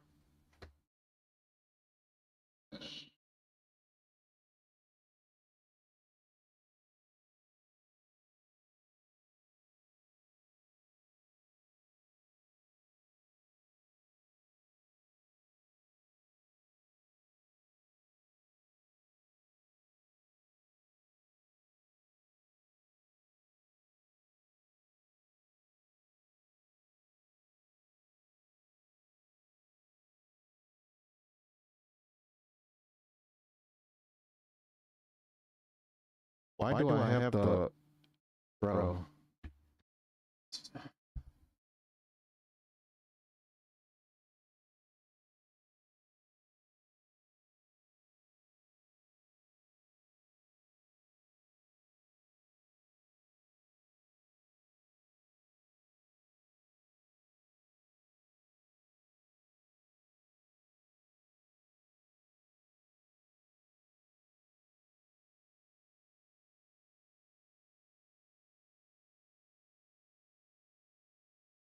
All right, how does it sound? I turn off the output.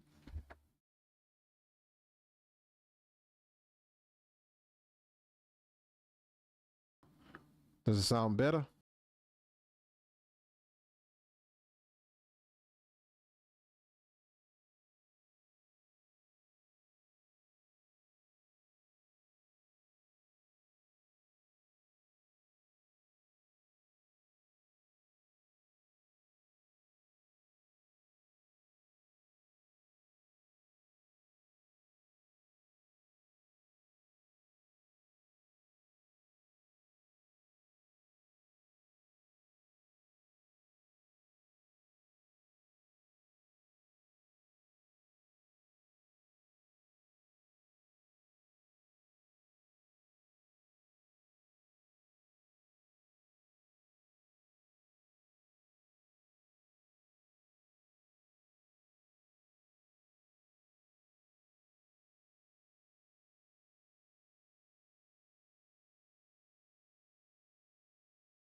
All right. No.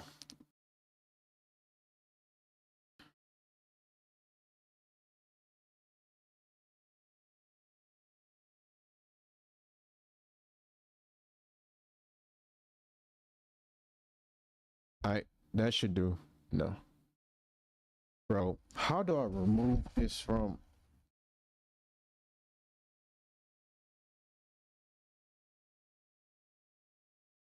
Let me see.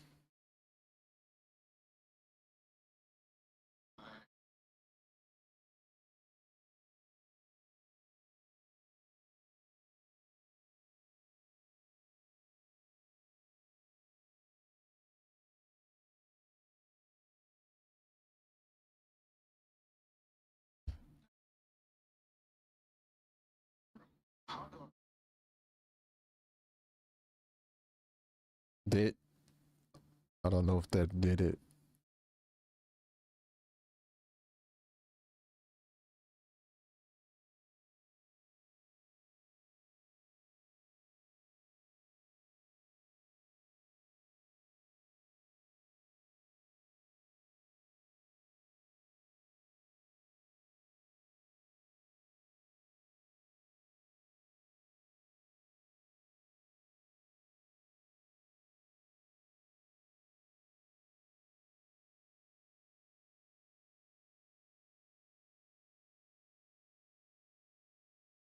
All right. All right. Can anyone hear me? Can anyone hear me? Does it sound better?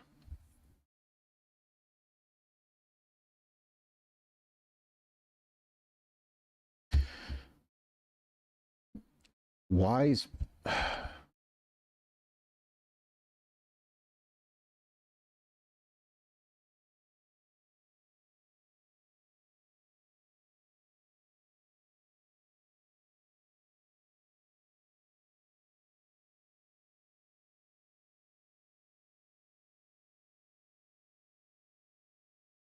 does it sound better?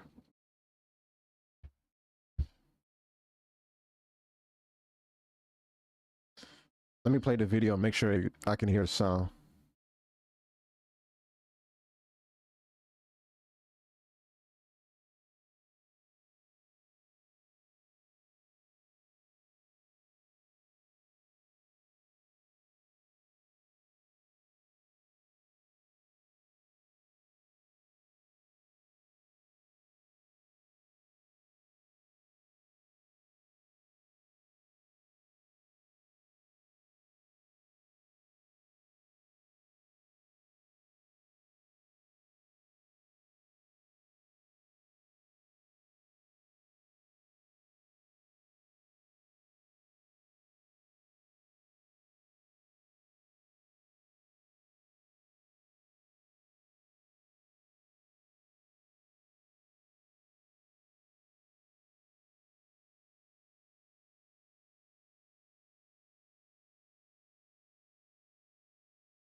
All right, that should do.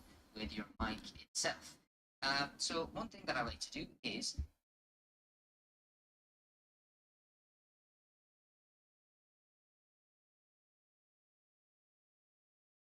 All right, guys, can you hear me? Just fine. I think we're back. I think we fixed it.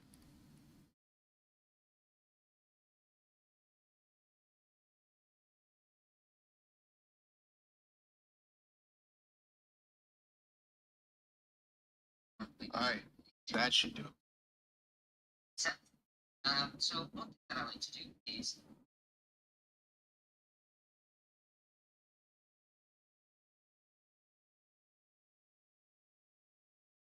All right, guys, can you hear me? Just fine. I think we're back. I think we fixed it.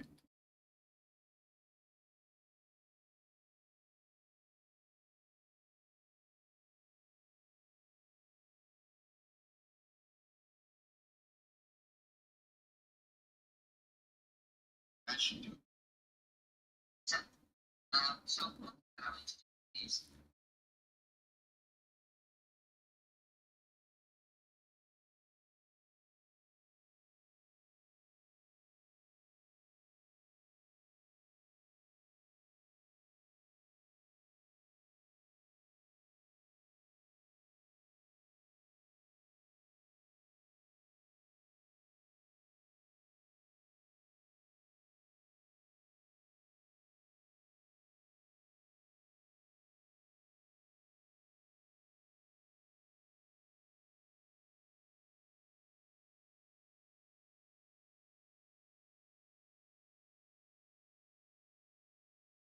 of Iran's nuclear program.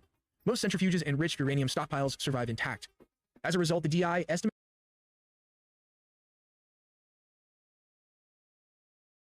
Apologize about that. I'm trying to take care of some audio issues right quick.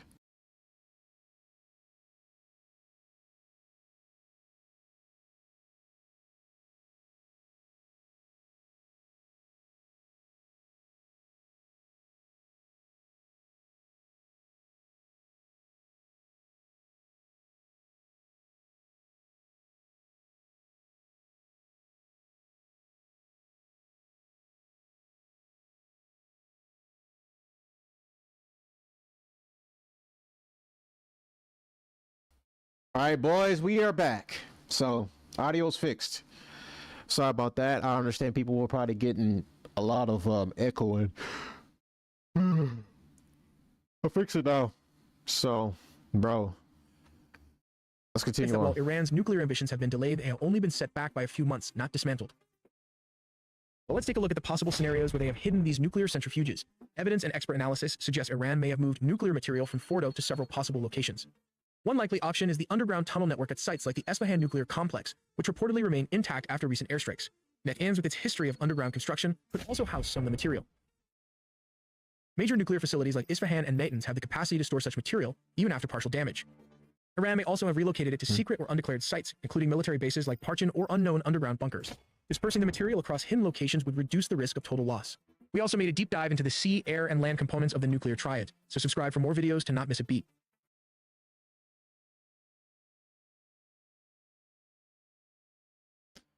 All right, so that's that. Now we're going to get into Iranian refugee praises Trump, calls out media. And of course, the Iranian refugee they're referring to is Patrick Bet-David. He went on and did an interview with Fox News. This came out, like, I believe, like literally 19 hours ago. And he's calling for the regime to basically be overthrown. He's been calling for this for a long time since he's been here in America. Like, Patrick Bet-David's anti the current Iranian regime, and quite frankly, he hates them. And he has his reasons, of course, or whatever, but I mean, he doesn't believe the foremost son of the Shah, the Shah's son right now, Reza Pahlavi, that he would be a good fit to take the throne right now of Iran and basically run it the way that it should be run by his old father's system. So many people are skeptical about that, but I mean, it's anything, according to Patrick B. David, anything's better than the current regime right now that's currently in power. That's whatever is better for the people of Iran is better than the current regime, according to Patrick B. David. So we are going to get into it right now and basically hear what he has to say, because like I've pretty much already covered this multiple times of how he has dismay about the current regime and how he wants them overthrown. Unprecedented level as Tehran cracks down and activists report more than 200 have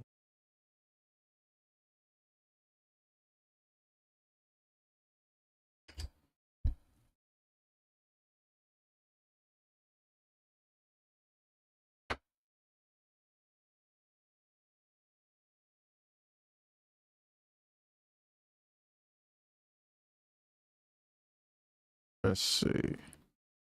Stupid thing's acting up right now.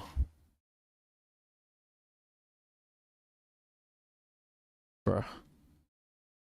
Sometimes I gotta refresh this stupid thing right now before.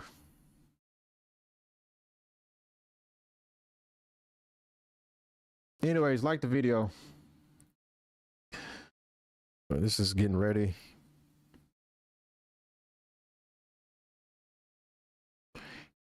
The stupid thing I don't want to play. Right now, protests in Iran intensifying to an unprecedented level as Tehran cracks down and activists report more than 200 have been killed. The Trump administration is reportedly planning on stepping in as the president vows to stand by those protesters and help them reach freedom. Our next guest fled Tehran as a child and says Iranians have been trying to overthrow the Ayatollah for years. All they needed was that missing piece, Donald Trump. Patrick Bet-David joins us now. Patrick, it's such an honor to have you on the show, and you're the perfect guest for this topic.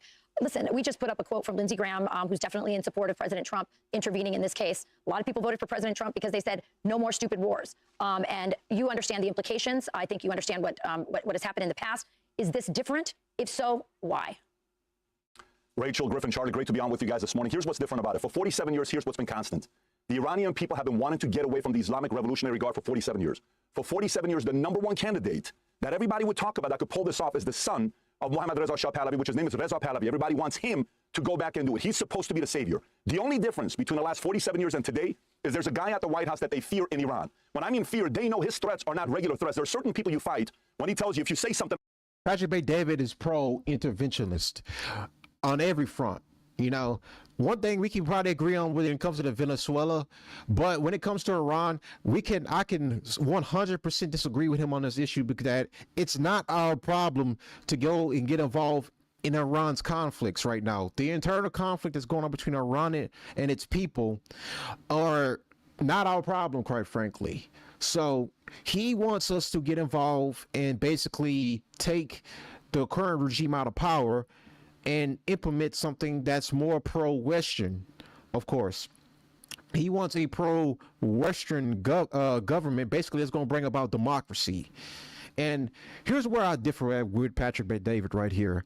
Me and Patrick Bet-David see this Iranian conflict very different. My view on this is that we don't get involved. If they're overthrown by its own people generically, let that happen. But the problem is we have too many foreign operatives that are involved in this protest, that are egging on the crowd to go out there and commit to a regime change that quite frankly has nothing to do with us. I don't understand like the mindset of Patrick Bet-David to sit here and tell Americans they have to get on board with going to change his former country's problems. Listen, you're an American, bro. If you're here now as an American, you've loved the system, you've made your money off of the system, then you don't have to worry about what's going on in Iran. I understand it's your former home country. You're a refugee. Yes, 100% understand. But your foreign conflicts has nothing to do with ours, domestic conflicts that we got going on right now, especially with all these riots, these protesting that's going on right now. Quite frankly, it doesn't do the United States government any good to go and get involved with Iran's problems right now, according to Pat Bet-David. So this is where we can 100% disagree on, because like he thinks that us getting involved and going to fix Iran's problems is going to do us any justice, any disservice. It's not. You know, if your personal grudge is with you know, the Iranian regime, then if their people are going to overthrow them naturally and over time, then just let it happen. Okay? If you want the United States to just go up in arms and just go overthrow the regime because of your personal stake in it, then that's a different thing altogether, brother. That's just not our problem. Like, Americans prioritize America. The Venezuela stuff, you can argue that is America first. With this is not America first. And the reason for it being is that the regime's problems with their own country, with their own region, is not because of the United States. It's because of the sanctions between us, you know, all the European countries, you know, all the Americas, like, you know, Canada as well also has sanctions against Iran. And the fact that they can't really trade their oil with anybody, they can't really help their economy grow. They've been sanctioned to hell because of the problem. Now, I'm not going to sit here and put the 100% blame on us and all the European countries, of course. But the problem of the matter is that when you look at why the people are mad, and again, I've said this before and I'll say it again, they have valid criticisms as to why they can be mad. But is it our job to just go there and just overthrow the regime, put a puppet regime in power like we've always done in the Middle East, and then we just lift all the sanctions and then Iran could be a prosperous country? No, I don't think that should happen at all. Hypothetically speaking, should some of the sanctions lift in order to help the economy out? Maybe, in some cases. I will say that, because that's in order to keep them from coming here. I don't want them to come here, because if we keep having more refugees to come here, and don't get me wrong about Patrick McDavid, I like Patrick McDavid, but I don't want more Patrick McDavids here.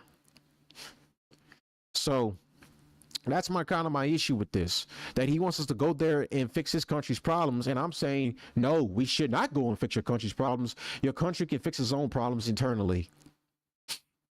If you want a better regime in power to where the United States will be willing to lift the sanctions, because we've tried this democracy thing many times of negotiating with the Iranian regime or whatever, and in some cases you can argue that the United States was unfair. They're not being the ones being more receptive, because they have Israel in their ear telling them that we do not need to lift the sanctions yet. We need to put more pressure on Iran, so that way that we can cause a generic regime change without us actively going in there and doing it ourselves, even though technically speaking there are foreign agents on the ground in Iran probably already implementing a regime change right now through protest and uprising.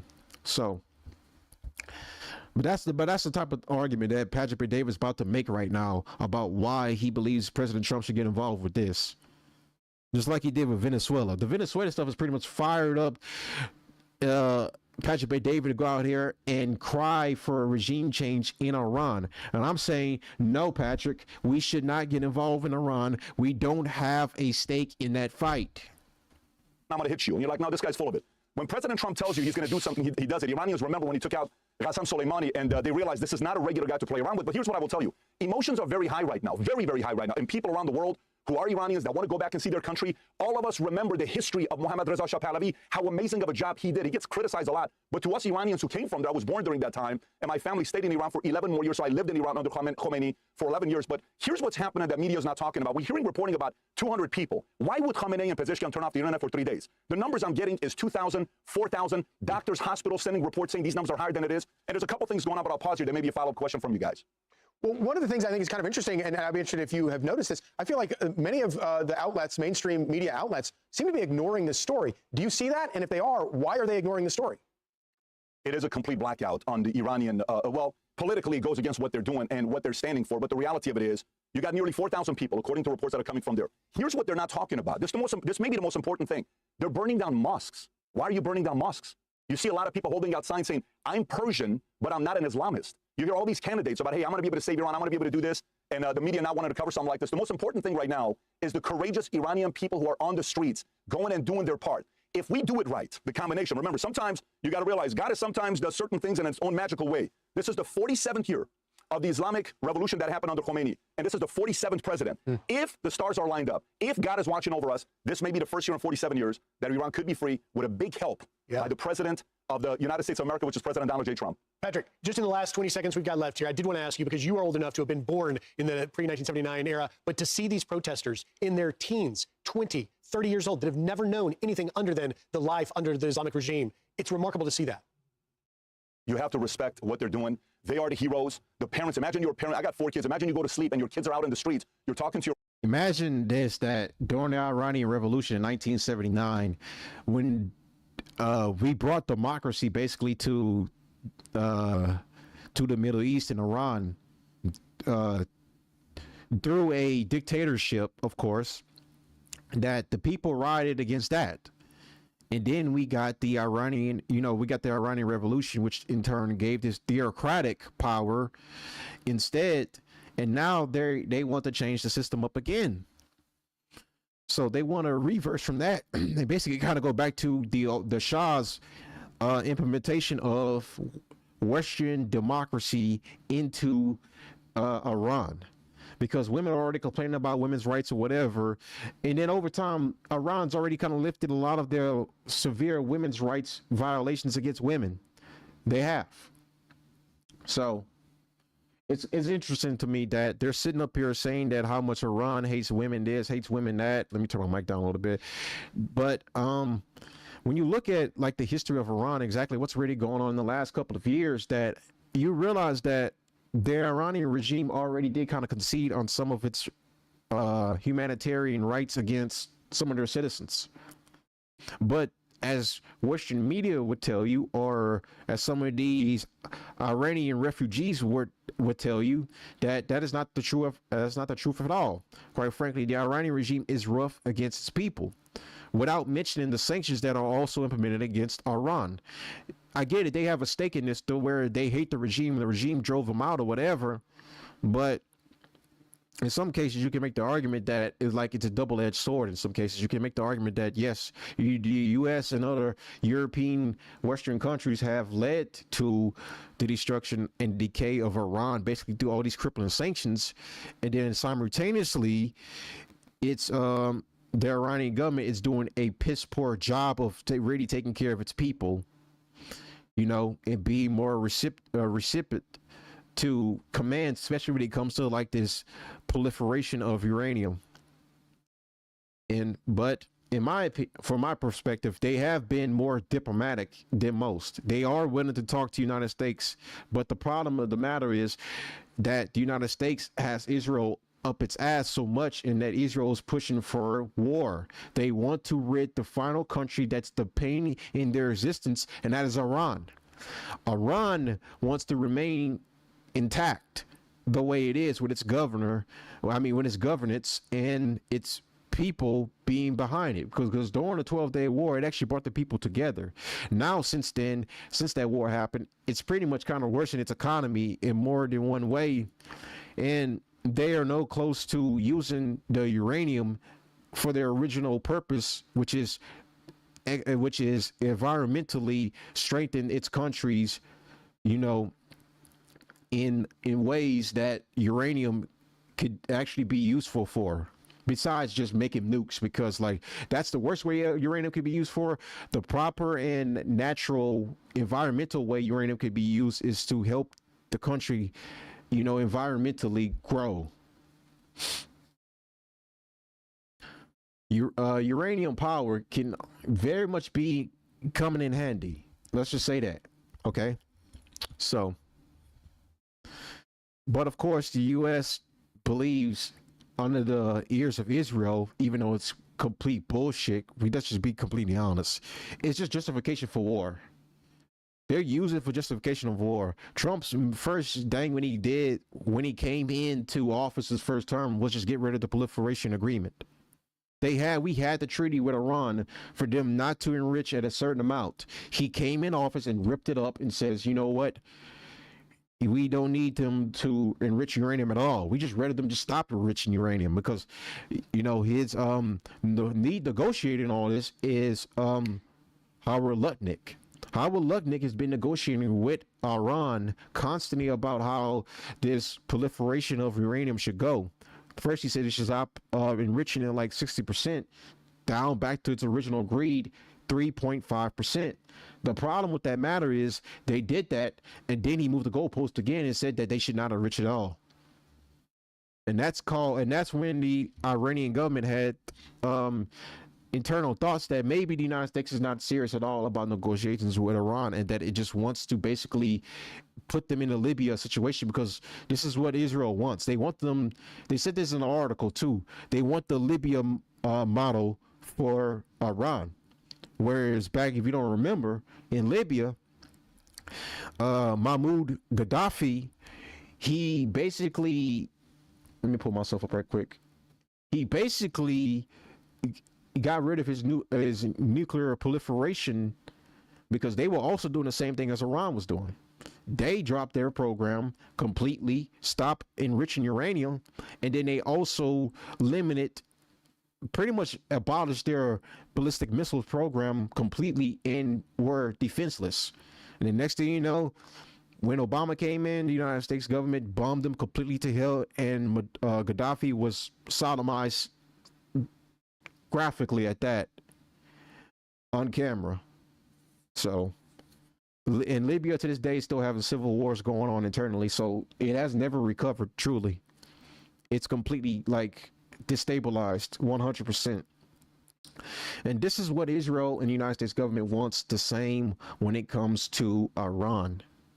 They want the Libya model.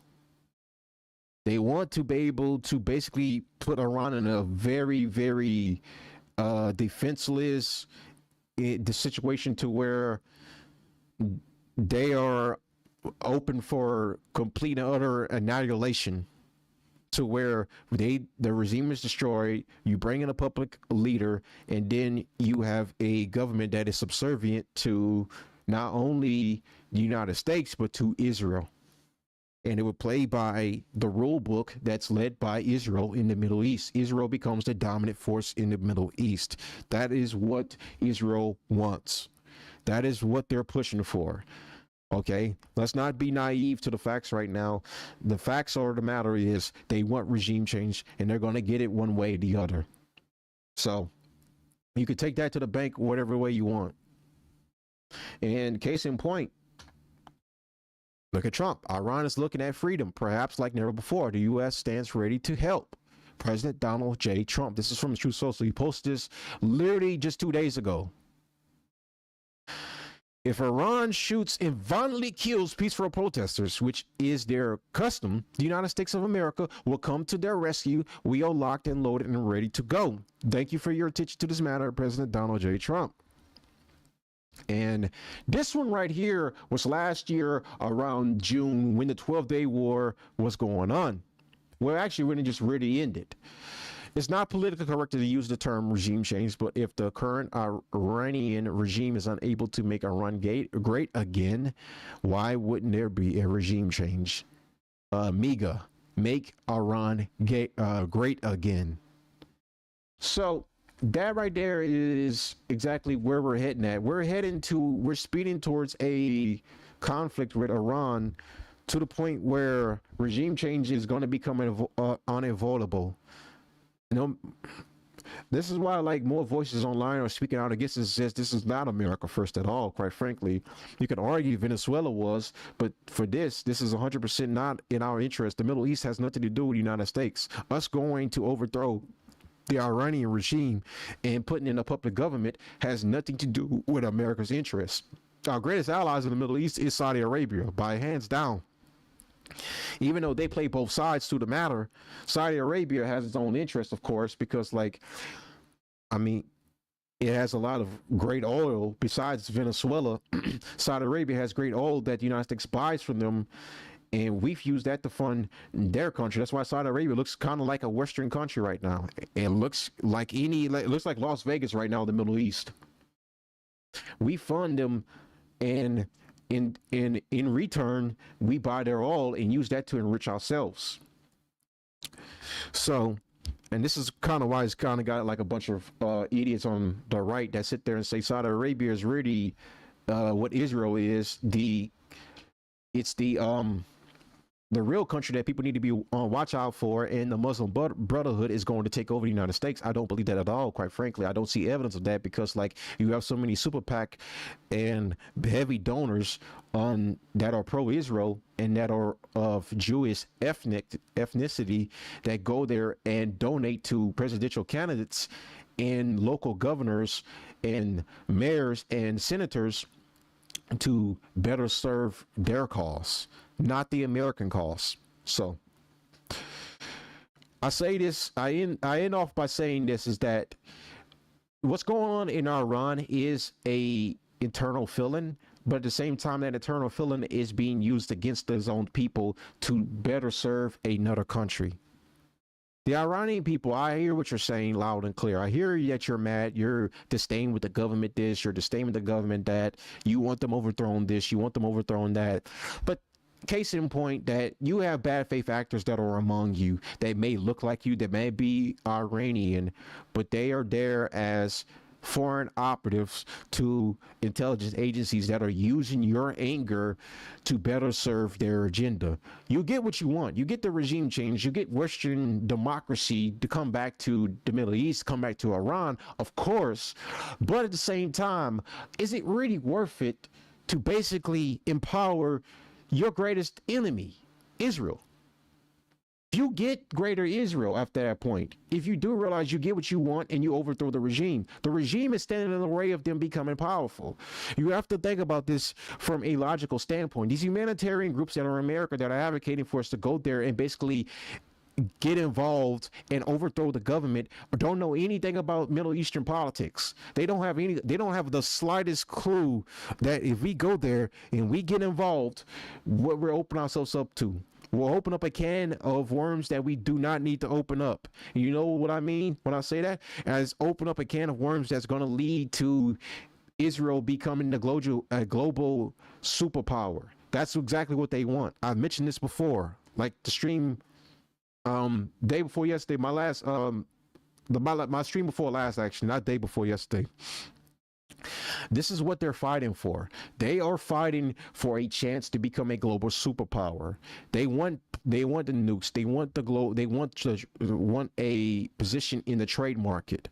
Benjamin Netanyahu himself says that he wants the United States to stop funding Israel in the coming years, because we've already funded them so much to the point where their economy's already grown to a level to where they can afford to probably stop receiving aid from us. Then once their mission is done with Iran, then they can expand and then they can become a global superpower, is what they really want. That's what their end goal is. This is geopolitics and foreign policy 101 right here. Israel wants to be a superpower. It wants to be an Iran. It wants to be a Russia. It wants to be a China, and it wants to be a United States. It wants to be one of them. And the problem with the matter is people are either bought, paid off, or naive to the fact of the matter that this is what's really going on. People will call us, you're schizophrenic, you're obsessed, you're you're stupid, you're low IQ, you're an Israel or first obsessed. And my rebuttal to all of those claims is that, do you really want America to sit there and fund a potential enemy? Like, here's the thing. People are saying that we're doing that with Saudi Arabia. Saudi Arabia knows not to step on our toes at any moment because we could destroy them tomorrow. Saudi Arabia is pretty much, could be at some point, they are like a vassal for the United States, in my opinion, the way I view it. Now, realistically speaking, we're not going to ever destroy Israel, of course. I would never advocate for that. But there is another option we could do. We could use them like how we use Saudi Arabia. We could use them as a vassal. We could take advantage of them. Why haven't we done that yet? Why haven't we pushed towards that type of politics yet? Well, right now we have government officials, we have all bought off politicians who sit there and take donor money. at some point, we need politicians that come in there that are going to be America first, that are going to have to make a decision about putting America truly first, and also stop letting other countries control us when we should be the ones controlling them. So I'm open to the idea that Israel could become a vassal.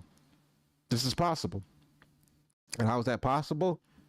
Well, we need to stop playing best friends, greatest allies, having Netanyahu come here like 5 or 6 times in a year and get standing ovations in Congress.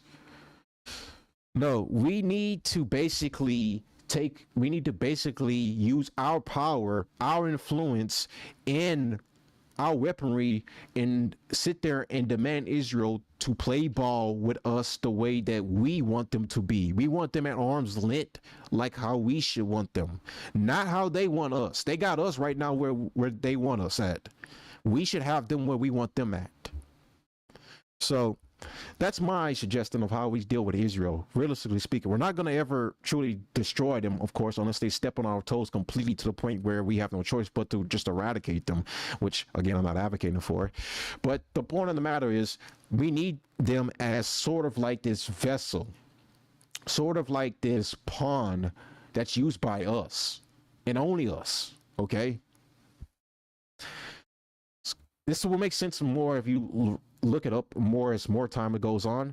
But I just want to end on that note and say this is exactly what the United States should push forward to as time goes on. It's clear as day that this regime change is going to happen at some point. It's just when of the matter. So it's going to happen, regardless of how people feel about it or not. It is going to happen. We're trying our best to prevent this from happening, but at some point, it's going to happen one way or the other. So, but anyways, I want to end off on that. I want to let you guys go. I want to thank you for joining me today. This is a little bit 3-hour stream. A little bit of it was just me dealing with the audio, but I'm glad I got it fixed now, so we don't have no more audio issues going forth. And I'll be back on I got an announcement. Okay. So I will be streaming on Kick coming soon. Possibly by the end of this week, probably Thursday. I'm thinking about. So I'm going to be streaming on Kick. Well, probably Friday. Actually, I'll probably wait till Friday. I'll stream on Kick. I'm going to do most of my chill streams probably on Kick going forth, and just keep my YouTube and Rumble channels strictly just for politics. And I would do most of my chill streams. I will probably start on YouTube, and then I will probably migrate over to Kick. So, because I keep getting copyright strikes on a lot of my chill streams, because I guess it's because of music and some of the police body cam footage, I would assume. I don't know what's giving me copyright strikes, but I'm going to start doing my chill streams on Kick. And that way I can give you a little bit more uncensored. I got to worry about censoring myself. I can go hard as hell if I want to. And yeah, we can start cooking on there. But yeah, so big news, streaming on Kick coming soon. As you can see right here, I got the logo right there. I got Tonight in America, my Rumble and YouTube, of course. So make sure you check out the channel. And yeah, want to make sure you guys have a good rest of your day, and I'll see you on Wednesday for another edition of Tonight in America, where we cover the news every other day on this channel. Have a good rest of your day.